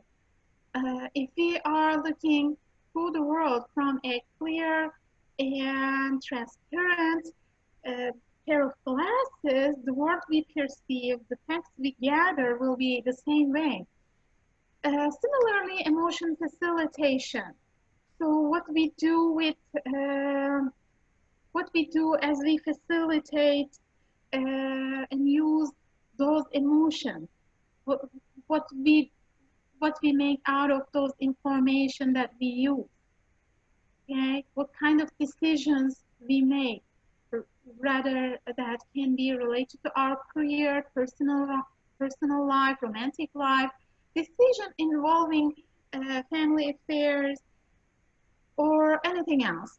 Emotion understanding, what we make, what kind of meaning we make out of those emotions. You know, what, okay, I'm feeling sad, or I'm feeling happy, so I feel joyful, or I feel surprised. So what do I do with that? What do I do with feeling surprised? What do I do with feeling sad? You know, when we have emotional intelligence skills that enables us to manage the stress, it kind of allows us to look at from outside to be able to manage those emotions. Like, we are not being part of, or we are not being sucked into those emotions. rather than that, we are kind of looking at those emotions and from a old style TV screen, black and white, like we are watching our emotions from a distance and making decisions, conversation with ourselves. What do I do with those emotions? In that event, I seem really sad that I wasn't treated fairly with my coworker, with my classmates, in that in undertaking that group test. So what do I do with that? What can I do to preserve my identity, get the respect that I deserve, because as any human, I deserve to be respected and treated fairly. So what do I do now? What kind of tasks, what kind of actions I can take? So that, of course, when we have all of those pieces in a chain, that of course allows us to manage our emotion, so that we have a more sense of self-control over the thing. Because during the time of crisis like that, why we are so vulnerable, painful, stressed, sad, and anxious, because we feel the rug or carpet underneath of our legs have been removed. Like we are floating around the universe and not sure where we are going to be landed. So having that sense of self-control allows us to gain again that the driver's seat on our life. Okay, now I'm in control again, and I was going to do this and that, and this is my navigation route plan and roadmap, etc. Okay, emotional intelligence facilitation is important because when we use some information to facilitate something, for example, make a decision, to take an action. For example, career decision is such a central decision in this time of year, especially for students from Turkey and across the world. So you will be deciding what you like to be studying at your college, during your college career, and then what you dream what is your dream to become personally and professionally. Emotional intelligence facilitation is so crucial and central to allow you to have some kind of answer to those questions. It matters how we feel. So what we can do, match mood to task to boost learning. Okay, when you are, for example, notice when you are happy, you're more creative. You are able to generate enthusiasm. You are able to be more planful, more structured. You are able to contain yourself. You are able to go on with the task that you undertake. So your energy is high, your energy level is high. When I look at the sadness, suddenly your energy level drops really low when we are sad, because we somehow detect something that is presented to us as danger, as threat. So we kind of get into the mood of preserving maybe ourselves, protect ourselves. So detect any error happening around us. It's such an unpleasant feeling as opposed to happiness. Happiness is such a pleasant feeling. When we feel happy, our body is really open. We open our hands. We greet people with such loud enthusiasm. and spreading the joy and happiness and energy to the surrounding, to our surrounding. But when we feel sad, all of those goes on the other way, okay? So this helps us how our mood is related to the task and how that affects boost or, you know, drops down our learning processes.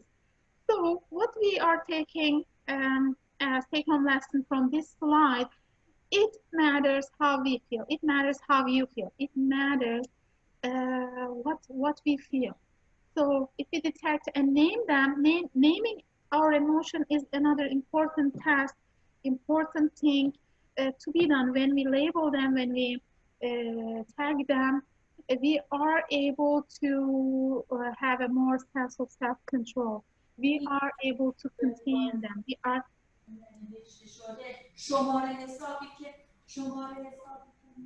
Yes. Hocam. Yes.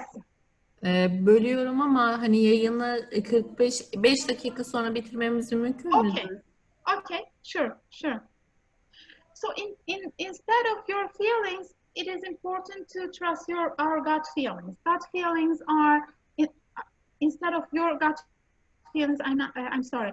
It is important to trust our analyzed gut feelings. Analyzed gut feelings involve our cognitive processes. On the other hand, just gut feelings more influenced by amygdala triggers and sometimes influenced by our distorted data and text that we gather, because that is influenced by our mood. Okay, of course, for higher education, in higher education setting, emotional intelligence has lots of positive outcome, makes students involved in prosocial behavior, more thoughtful, more using more empathy, showing greater sensitivity, being more positive in the work setting, handling conflict and managing conflict, etc. So at the school level, you know, that is also influential with leadership, maybe reduces engagement with attention related behaviors, all of those. Okay. Before I end my talk, I'd like to show you a brief video. It is called, CBT in a nutshell. So how we can stop maybe some of those negative thoughts and what we can do to observe our feelings and emotions. And in a nutshell, what we can do to manage some of those difficult situations. Thanks again for listening to me, connecting with us. I wish everyone happiness and success with their future endeavors. And Medipol is a great place to study, work, and be just to be in this community. So please let me know if you have further questions, and I'm available to connect with you anytime through email. And thank you. Have a great day. Let's watch this short video and we'll talk my speech. We'll end my speech. Bye. Hello, international students, and welcome. I'm going to present you our business school and the opportunities which can lie ahead for you in your near future. My name is Dr. Muhsin Bayik. I'm the head of the business department at Medipol Business School. And today I'm going to speak about your personal and professional development at our university and at our business school. So firstly, I would like to speak a little bit about Turkey and why it is a good idea maybe for you to study in Turkey. It is, as you know, it's a developing country. So which means in a developing country, many opportunities can arise compared to other types of infrastructures. And it's a strong production base for many multinational companies. They have their centers here, and also some of them have their factories here in or around Istanbul. Turkey is the education center of the region. We have more than 200 universities and many other educational institutions. Turkey, well, namely Istanbul also, is a famous hub for startups. There are many startups which are found here. And recently, I think 1 month ago, we had our first unicorn. I think the acquisition price of this game startup was around $1.8 billion. So it is also a health tourism center. We have a lot of hospitals in Turkey, especially in Istanbul, and a lot of people are coming to Turkey to get treatment, to get transplant, and to have some other operations or treatments, etc. And Turkey has some of the best tourist attractions. So if you're into history, if you're into arts, if you're into sightseeing, if you're into outdoor sports, then Turkey would be a nice place for you to study and to move around. And Turkey is geostrategically located close to Europe and to Africa and to the Middle East. So as a country, it has strong export skills. There are many companies who are experts in exporting goods and services from here to neighboring countries. And now I would like to speak a little bit about the city of Istanbul. It is a very old city. And when I say old, for example, there's a mosque called New Mosque, and it was built in 1600s. So this is what we mean by old. It has been a capital for 2 previous empires, namely Ottoman and Eastern Roman empires. Istanbul is the financial center of Turkey. There are a lot of banks, and their headquarters are situated in Istanbul. Insurance companies, other financial institutions, they have their headquarters in Istanbul. And Istanbul is also the logistics center of the region. You know, all the goods coming from Central Asia, going to Europe, or goods being exported from Europe, from Turkey, they are handled in Istanbul and or around Istanbul. And also, Istanbul is a hub for air transit travel. Currently, the biggest airport in the world is built in Istanbul, and it is expected to be the one of the main centers of transit travel in the world. As I mentioned before, it is a regional center for multinational companies. If the multinational companies are planning to manage the region, like Middle East, North Africa, or Middle East and Asia, Central Asia, etc., they choose to build their center in Istanbul. And it's a place where 2 continents meet, which means I'm not sure if you're really good in geography, but I'm sure you know Asia and Europe.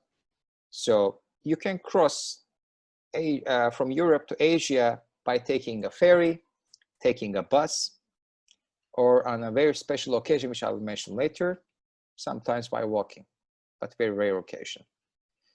And Istanbul being a very old city and the meeting point of continents, it's a multicultural place. And it is a very attractive city for Erasmus students. So we can say that it is the Erasmus capital of the region. Every year, thousands of students from all around Europe are coming to Istanbul to study for 1 or 2 semesters. Istanbul is also the gastronomic capital of Turkey. You can find all kinds of Turkish food, all kinds of Turkish regional food, and all kinds of international food and fusion cuisines in Istanbul. I would like to speak a little bit about our university. Our university is a privately funded nonprofit university. It was founded by a hospital chain. And due to this nature, it has strong ties to the health industry. And we have campuses with modern facilities. Our main campus is very conveniently located. It's very easy. By public transportation, you can easily access to our campuses. And every day we have many daily activities. So it's a lively campus. It's not just buildings and students coming in the morning, going in the afternoon. There's always something on campus. We have a very strong career center. And their main focus is on student development. So they organize events, exhibitions, networking events, and they invite speakers, keynote speakers for students. And there are many companies in Turkey, their executives or CEOs or directors visit our campus, and they do speak with our students. So it's a great networking opportunity for our students. And by that, I mean students from various disciplines. So it's not only business, also engineering, also medicine, etc. And by way of classes, student clubs, or other organizations, our students have a chance to visit many corporations. Now I can tell you a little bit about our business school.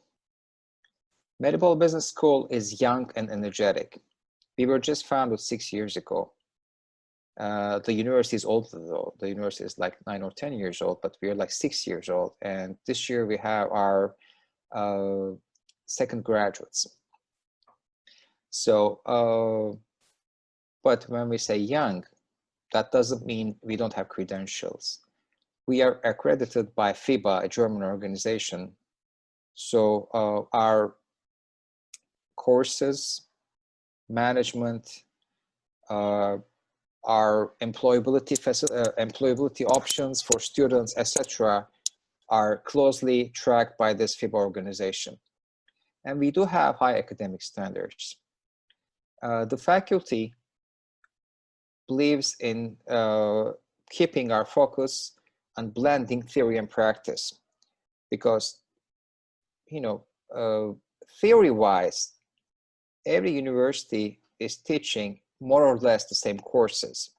But the important thing is, how do students blend theory with practice? How are they going to apply this theoretical knowledge to real-life problems?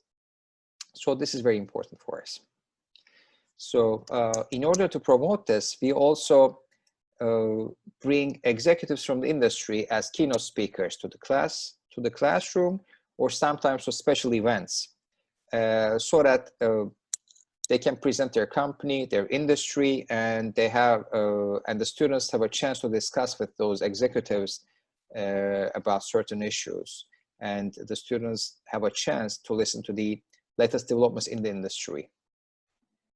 And the business school promotes innovation and entrepreneurship with student clubs and courses and also events. So for our business school, innovation and entrepreneurship are very important, because we believe that our students are going to be the innovation leaders of the companies in the future. So this is why we should be able to equip them with relevant knowledge and up to a certain extent experience, so that they will be able to excel in the company where they start working for. We also have a one-of-a-kind internship program where all students spend their whole 8th semester, their last semester at the company. So they go to the company. I'll just speak about this a little bit later. And our business school pays special attention to the employability of graduates. So we don't only focus on the courses we're offering at the university, at business school, but we also care about and we also try to find solutions regarding recent developments in the industry and how we can apply this as knowledge to for our students so that they can utilize it when they start working for the companies. And as a result of our internship program, it is like a 2.5-month employment opportunity at a company, and some of our students started getting job offers from such companies. Our course content is very up to date, and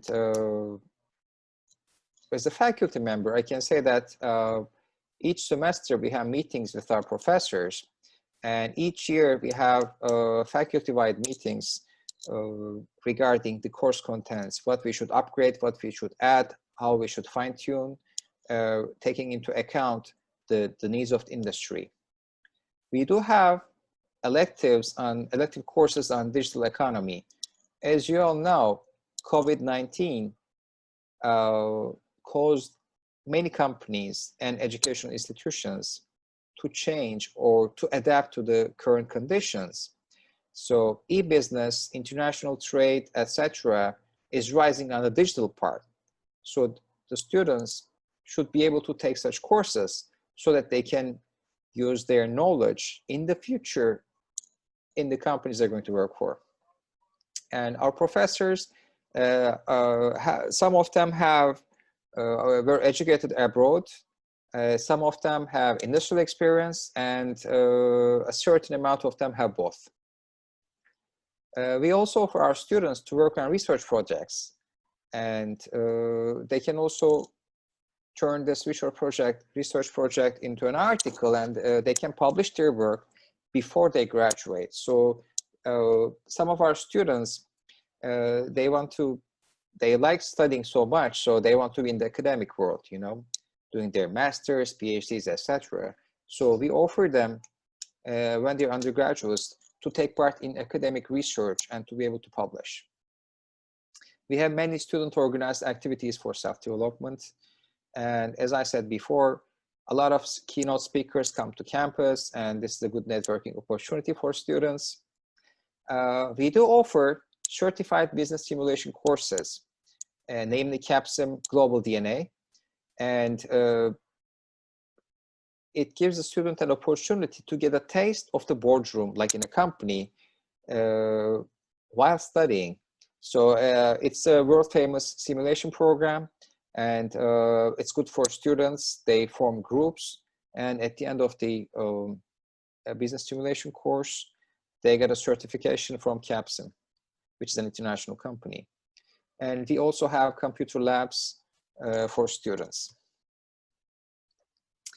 And as you all know, companies which are the copycats of others have a very low chance of surviving in the near future. So in order for the companies to stay competitive or to grow, they have to be different than the others or more innovative than others. So I'd like to just mention some courses which are directly related to creative industries. For example, we're offering courses on new product development.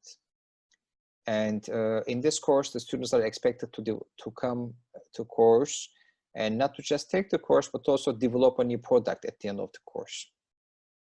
We have social entrepreneurship course. As a part of the project, the students run from Asia to Europe for a charity event.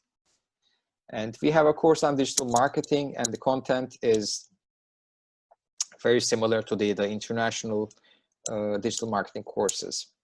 We have an entrepreneurship course, and last but not the least, just as an example, of course, we have many more courses, elective courses, but just to give you a taste of it, we have a course called Management Goes to Movies. So in this course, we analyze the business world, the marketing part, the brand part, the product placement part, etc., by analyzing movies or certain parts of movies. And the students, everybody watches the movie, and then we discuss it in the classroom. and we try to see how we can apply this movie information, the business movie information, to the classroom cases. Yes, I did mention the internship. So the student is expected to go to the company at the 8th semester after completing successfully all the previous courses. So at this company, it's not just going there in the morning and coming back in the afternoon, but we expect the student to develop a project on a new product, service, or a process. And of course, the student is not alone by oneself. The student will have a mentor from the industry, which is the closest supervisor. And also the student will have a project advisor from the university. And before we start the internship program, we have, for seniors, we have a business orientation program to acquaint the student with the business world. So we don't send the students right away to the company. We have some basic courses, seminars, so that the student will be more familiar with business issues, etc., before they start the internship. And the Global Entrepreneurship Week is celebrated each November on campus. It's organized by Startus Entrepreneurship Innovation Club. They organize meetings, events, they invite speakers from many industries. And this is also a good networking opportunity for the students. I spoke about the field trips to camp, out-of-campus field trips. And I also spoke about running from Asia to Europe. I think it's a good opportunity for students. This is, I think it's a unique event that you can walk from Asia to Europe. And also you can support a charity by that. And there's a wide range of student clubs to choose from, and the students can participate in whichever club they prefer to take part in. We will be very glad to see you at our İstanbul Medipol University. And if you have any questions, please do not hesitate to write to us. And I thank you very much. Hi, everybody. This is Aybars Bora Kahyoğlu from the School of Communication, Radio, Television, and Cinema Department. I will be here with you to answer your questions and to make a quick presentation about our programs in the School of Communication and why you should choose Medipol, İstanbul Medipol University and the School of Communication. Actually, in İstanbul Medipol University, we have different programs under the branch of School of Communication. We have journalism, we have public relations and advertising. Especially public relations and advertising is important because we have a program in English. So it covers most of the material in English. We also have media and visual arts program. We have new media and communication program, radio, television, and cinema program. Actually, the name of our presentation is From Istanbul to World Media, because the reason is Istanbul is a city which is in the center of world media, actually. Even if you want to be a journalist or if you want to be an expert in new media or in visual arts, or maybe you want to make movies, you want to make commercials, this is one of the hot spots of the world because it's very close to most of the major centers of media, close to Middle East. You can work with the branches, with the biggest companies branches from Europe, from Asia, from Middle East, because Istanbul is one of the cultural and media centers of the world, actually. So we have like the worldwide companies operating from Istanbul. Most of the journalism companies, advertising companies, movie production companies, they all have branches in Istanbul. So if you have a chance to get an education over here, you also have a chance to work and practice with the worldwide companies operating in the media business, because they all have branches over here. And our instructors, they are mostly professionals who work in the media business, and they're also pretty well built up in theory and in practice. And the aim of our faculty and the aim of School of Communication is to combine theory and practice so you can cover all aspects of the media business. Actually, I have a presentation over here that I would like to share with you. So I'm going to share my screen, and I'm going to go over this presentation very quickly. Okay.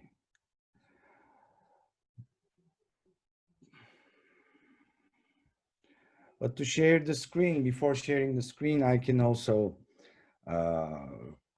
cover these departments for you. The first question is, why choose Istanbul Medipol University School of Communication? To give you brief lines, as I have told you before, Istanbul is a city in the main field, and it's a very accessible point. And also, Medipol University is in the center of Istanbul. So if you live in Istanbul, you have access to this university wherever you live. And we have the staff with academic and hands-on field experience. And also you have an opportunity to work with these companies that I have told you before. So you can have internships. So after you cover the program for a couple of years, first you build up your theory.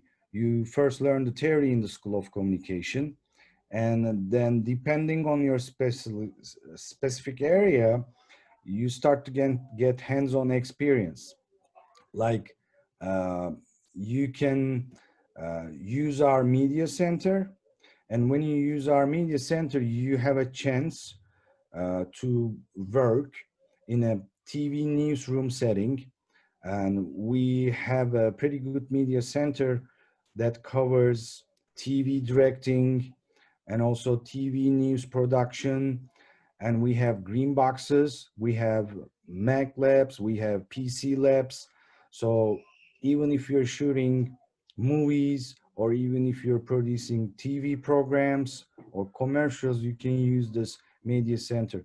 Actually, there's a little bit of technical problem over here, and I cannot share the screen right now with you, but you can go to the website of School of Communication, and you can find all the information over there, and you can check the media center and all the possible things that you can do over there actually. But what do we have in the media center? In the media center, we have the TV studio, we have a production room, we have a radio studio, we have an audio recording studio, an advanced photography studio, and we have a news center, Mac and PC labs, and graphic design workshop room, and we have a mini movie theater where you can watch all the stuff that you have produced. And we have green boxes, and we have public relation workshop room where you can work with your friends and your instructors and build up campaigns. Actually, in the media center, you can get expertise on television broadcasting, radio broadcasting, digital publishing, newspaper and magazine publishing, mobile applications, live broadcast applications, social media management. You can work on editing, you can learn screenwriting, and you can shoot short films, public relation campaigns, advanced photography, graphic design, and animation is all included in the instruction classes, and we have all the facilities over there.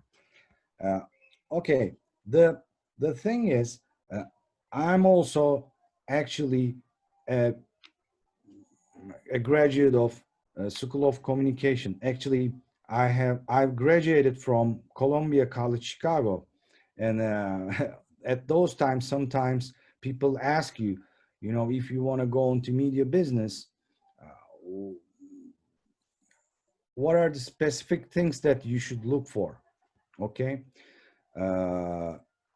First of all, I can honestly tell you that Istanbul Medipol University has one of the best, I mean, there's no doubt about it, has one of the best facilities and media centers. Because in media business, you're going to have your instructors, okay?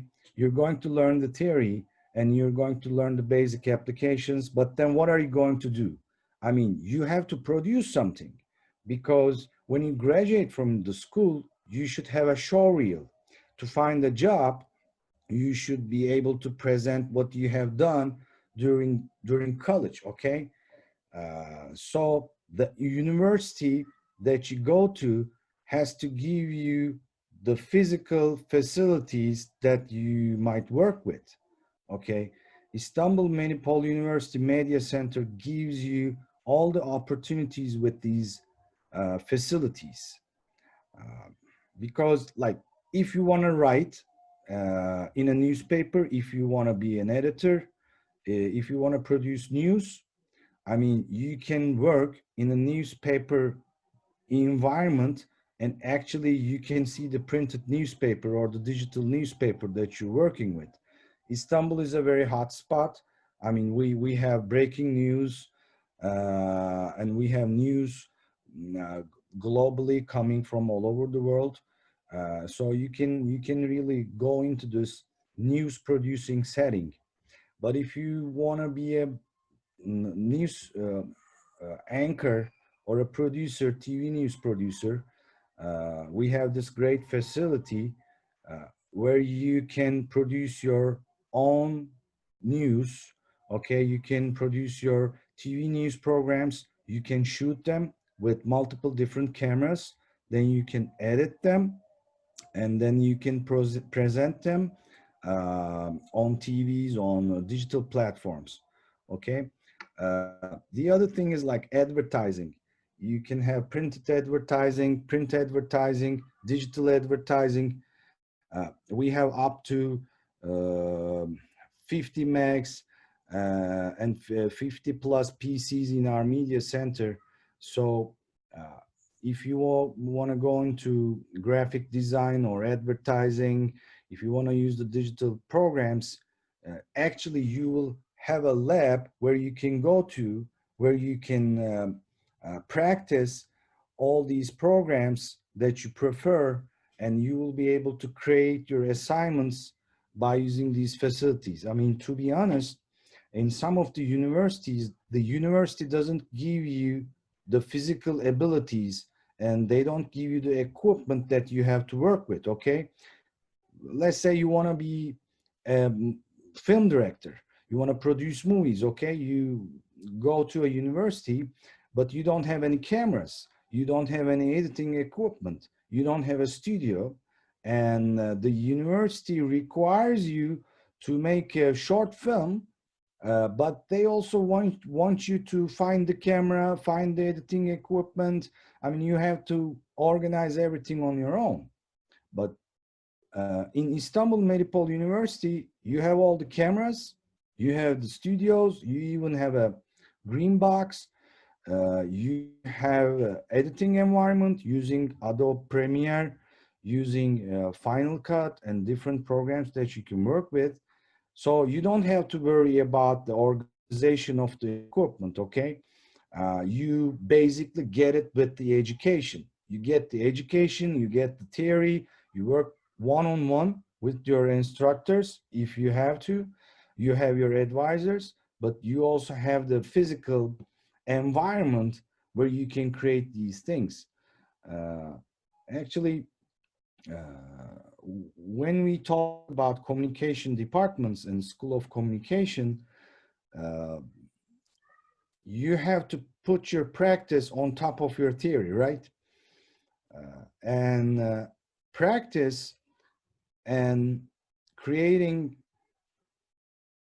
practiced applications, let's say like newspapers, social media campaigns, digital designs, movies, TV shows, okay. You have to use the technology. I mean, nowadays, if you don't have the technology, right, how are you going to produce something that will find you a job or that will teach you with hands-on experience about how you're going to take care of all this stuff? So technology is very, very important. So Istanbul Medipol University School of Communication really gives you this technology that you can work with, okay? Like you can, we have a real good radio studio. You can go into the radio studio. You can produce your own radio shows. You can produce your podcasts, okay? So our aim in School of Communication is to help you to create a show reel, actually, okay? Because when you graduate, okay, you have good grades, you know the theory, you have experience, but they're going to ask you, what can you do? What can you produce? So you should be able to show people what you can do. And this is how you do it. You have to create a show reel. So during your education, during your 4 years of education over here in the Istanbul Medipol University School of Communication, you will have podcasts that you have produced, maybe you will have newspapers that you have printed or digital newspapers. You will have TV programs you have shot. You will have films that you have made, and you can collect all these things that you have produced, and you can present them as show reels. You can show your business partners how you are capable of using these programs and technology. Especially in the last couple of years, you will have an opportunity for internships, okay? If you live in a small city, doesn't matter where you are in globally, but if you live in a small city, you won't be able to have internship opportunities with big companies, okay? But over here in Istanbul, as I have told you before, you have worldwide companies, local companies, national companies, international companies. So our team works real hard to get you an internship where you can use your abilities nationally and internationally. If you are getting an education in journalism, this school tries to give you an opportunity to work at least in a big national newspaper or a digital journalism company, or maybe a TV station where they create journalism, okay? You can work in the production companies and advertising companies. So actually, it looks like a good deal, okay? It looks like a pretty good deal. Where you live in a big city that is connected to the world, okay? And Istanbul Medipol University is located in the heart of the city, which is pretty good. So you can choose where you want to live, and you can have an easy transportation to the school. We have a great campus, so you have all kinds of opportunities, like you have student clubs where you can attend to, and School of Communication also hosts a lot of the professionals in the department. We have people from journalism, we have people from movie business, TV series, public relations, advertising. Every month we have programs hosting professionals, telling our students how they should manage to work in this business, and they share their experiences, and you can create a network, and you can also listen to the experience of these professionals in the media business very closely. Okay, so you have the network. Our instructors, they will give you whatever you need for theory, but upon that, they're going to give you hands-on experience. And most of our instructors also work in the industry as well as the university. So your instructors, they will be up to date about the technology that you use, and they will be up to date about how to conduct this business of media. And so we have the media center where you will be able to produce everything in a show reel. Okay, you will have a chance in internship where you will be able to work national and international companies. And when you graduate, you'll have a great show reel. I mean, if you make use of all these equipments and opportunities, you'll have a pretty good show reel, I bet. And this show reel will get you into the door. Probably it will get you a job. In today's world, I'm going to make a last point. In today's world, it's not enough that you write well. It's not enough if you're just maybe a journalist, or if you know how to use the camera or a specific program. In today's world, to work in the media business, you should have a knowledge, and you should have hands-on experience on a wide variety of topics. I mean, if you know how to write a script for a TV program or a commercial or a public relations, if you know how to write for news, if you know how to use the camera, if you know how to edit, if you know the digital platforms and how to share what you have done within those things, if you can take good photograph, journalistic or commercial wise photographs, if you can make use of this variety, then you will be in pretty good shape when you start to work in the industry. So this is basically the headlines, and this is basically the main things that I'm going to share with you. If you would like to get more information about the departments and the School of Communication, you can always check our websites. You can check the equipment and everything from our media center and from the websites. And in Istanbul Medipol University, everyone will be happy to answer your questions that you might have in mind. I hope whatever decision you make will be the best for you.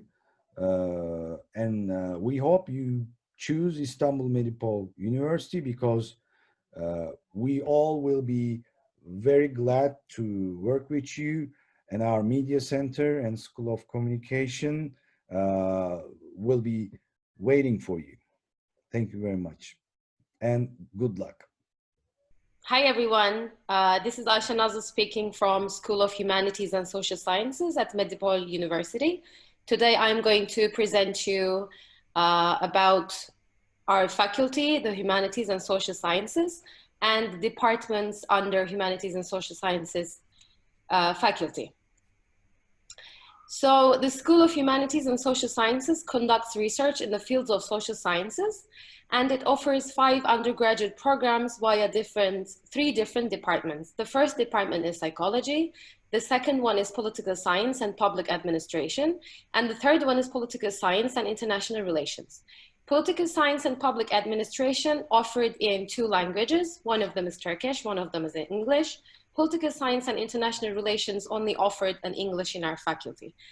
The curricula of the programs have been designed to connect students with the society as well as public and private sector for employment opportunities. And the courses introduce students with the major issues in the fields and aim to equip them with necessary skills to produce solutions and outcome for these issues. First, I'm going to talk about political science and public administration department, and I'm briefly going to introduce you what we understand from political science and public administration, and then I'm going to talk about what kind of career paths you can choose after you studied this department. So political science and public administration are 2 closely related fields which deals with the scientific study of political and administrative subjects. The discipline of political science analyzes the processes by which resources are allocated and values are developed and discussed within a political system. So as we can understand from the definition, the political science part of this program is a theoretical path that you will follow by the years. And this discipline explores concepts like power, authority, legitimacy, social class, gender, ethnicity, political participation on the one hand. And on the other hand, it also teaches institutions like the state, the government, political parties, pressure groups, and international organizations. And the discipline also deals with political ideas and ideologies for sure, and relating to the issues like political justice, ideologies, and political ideas such as liberty, democracy, morality, and equality. And this is actually the sum of the theoretical part of the political science and public administration department. And on the other hand, the discipline of public administration analyzes the processes by which decisions and policies are made within the administrative systems and particularly within the state. And the discipline also deals with the practical side of the government through the analysis of organization, management, and implementation of public policies and public organizations at national and local governments. As such, you can imagine that it involves program management, like planning, decision-making, organizing, leading, implementing, and evaluating, and also resource management, like human resource management and budgeting. So political science and public administration both focuses on the public arena of human society, and by virtue of the communality of their subject matters, they're intricately related to one another. Public administrators cannot ignore the political environment, as public policies are decided by the dynamics of the political forces. Likewise, politicians cannot ignore political administrators, and public policies are implemented by public administrators. So we can also ask, like, what is the importance of the political science and public administration as a department and in general as well? Political science and public administration are actually major social science disciplines, which help us understand the political, social, and economic processes and their transformation at both local and international levels.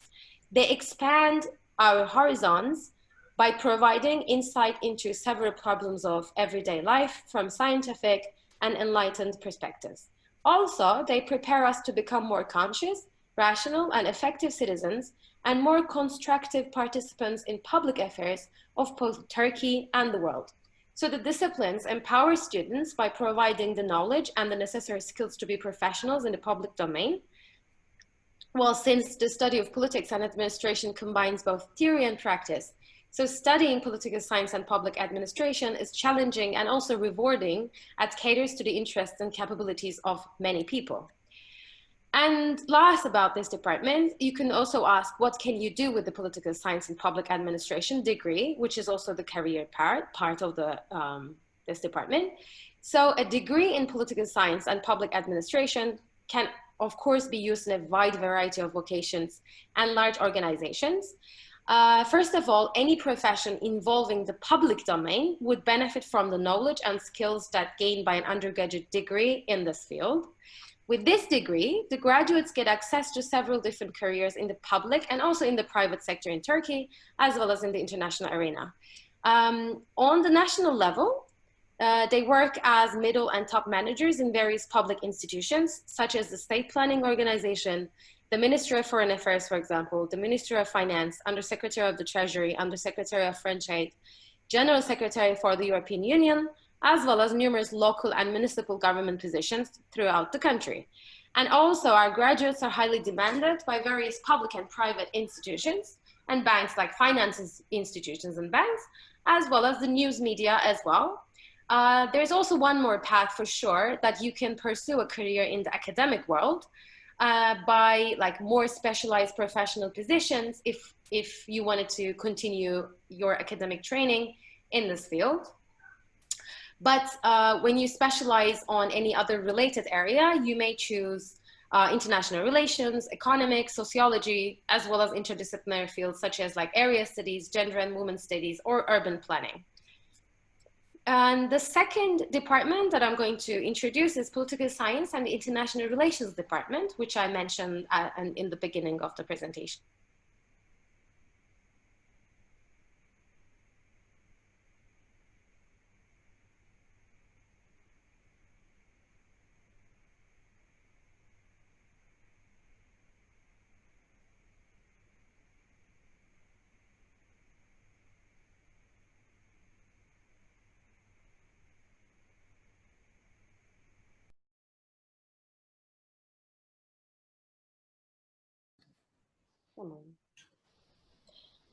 Sorry that we had a disruption. So I'm going to continue with the beginning of this slide again. I was also saying that what can you do with a political science and public administration degree, which is about, of course, the career path that you can choose after you're graduating from this department. A degree in political science and public administration can be used in a wide variety of vocations, professions, or large organizations. Any profession involving the public domain would benefit from the knowledge and skills gained by an undergraduate degree in the field, which means that you can choose any kind of public profession after you graduate from this degree. With this degree, the graduates can access to several different careers in the public and also private sector in Turkey, as well as the international arena. On the national level, you can work as middle and top managers in various public institutions, such as the State Planning Organization, the Ministry of Foreign Affairs, the Ministry of Finance, Undersecretary of the Treasury, Foreign Trade, General Secretary for European Union. These are just examples. You may think about like variety of ministries as well. Also, you can work in like numerous local and municipal government positions throughout the country. And our graduates are also highly demanded by various public and private finance institutions and banks, as well as the news media. And of course, the other path that you can choose after you graduate is a career in academic world, which means that and like the academia, and you're gonna continue with your master's or PhD studies. But also it kind of requires you to specialize on one of the related areas of political science, which could be international relations, economics, sociology, as well as interdisciplinary fields such as the area studies, gender and women studies, or urban planning. And the second department that I'm going to introduce is Political Science and International Relations Department that you can choose in Medipol University. So the Political Science and International Relations is an academic discipline that explores political doctrines and practices with an emphasis on the concept of power, and that asks questions such as what is political power, what is the basis of political power, who is political power possessed by, and how is it exercised, and also when is political power accepted as legitimate. While focusing upon such questions, this discipline examines critically the processes of authoritative decision-making and action carried out in different political structures. So it kind of reviews the decision-making mechanisms, ideas, and that frequently intervene or affect the decision-making process, and restructuring of power distribution and institutionalization of authority in the decision-making process. Also, political science and international relations education offers you the opportunity to focus on the issues global scale dispersion of political power in the past and today, which means that you're gonna take in, of course, history courses, impacts of political decision-making mechanisms on societies, intersections of political and socioeconomic processes in different societies, and of course, and how these political processes get complicated and diversified as well as helping you to evaluate in depth the answers provided previously. And of course, we would ask, why would I choose political science and international relations? The courses offered in the curriculum of political science and international relations degree programs are well balanced to cover both disciplines, as it was the same in political science and administration, public administration. So students who pursue a degree in this field will gain the skills they need to develop personally and professionally on an ongoing basis by exploring the major concepts, theoretical perspectives, tools and methods in both disciplines. So the graduates of this major can take career paths in either political science and international relations, or pursue graduate studies to specialize in the area. But this major aims to provide students with a holistic perspective on both the political and the social sphere. Also, undergraduate program in political science and international relations aims to provide students with the knowledge and skills through which they can deeply grasp political, cultural, and economic developments at both national and global level, and acquire the qualifications sought in the national and global environment and labor markets. So it means that this department aims to provide students with a scientific understanding of social facts and phenomena that would enable them to uncover the roots of common perceptions and practices, to question them when necessary, and to come up with the policy proposals when possible. So such a goal necessitates the students to be equipped with a knowledge of political theory, history, and as well as political economy and scientific methods in social sciences. And of course, ask, what can I do with the political science and international relations after I graduated from this department? So the graduates of this program will be able to better analyze societies and their culture, national and global institutions, and the politics of countries and foreign policies. In doing so, they will have the responsive and flexible career opportunities in today's working conditions after graduation. On the other hand, you will have better job opportunities in the Ministry of Foreign Affairs, for example, and other public institutions as well. Also, internationally linked non-governmental organizations that we call NGOs, social research sector, and international institutions and markets. And on the other hand, you'll be increasing your chances of continuing your graduate studies in the most prestigious universities in the fields, ranging from international relations to management, political science, sociology, and economics. This is the end of my presentation. Thank you all for listening. Hello, everyone. Hello, everyone. I would like to thank you very much to attending our international fair, firstly. And second thing, we are always waiting you. This international team of Istanbul Medipol University is very happy to speak and see these students who are ready to study and which are very motivating even us in such a pandemic situation. Thank you very much. Our education is ready to be even online with you, and we will be with you from the beginning until the end of your education. If you have any questions, please don't hesitate to ask. You are students who are building the future.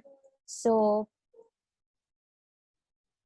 I would like to also speak with you to share with you more information about Medipol University. And I hope it will be as soon as possible, like in September. And the questions was very, very, very important this period in this international fairs. We met with very interesting students and interested students in so different departments, which means that the education will continue whatever happens. So you are our hope, you are our future, we are waiting you. Thank you very much.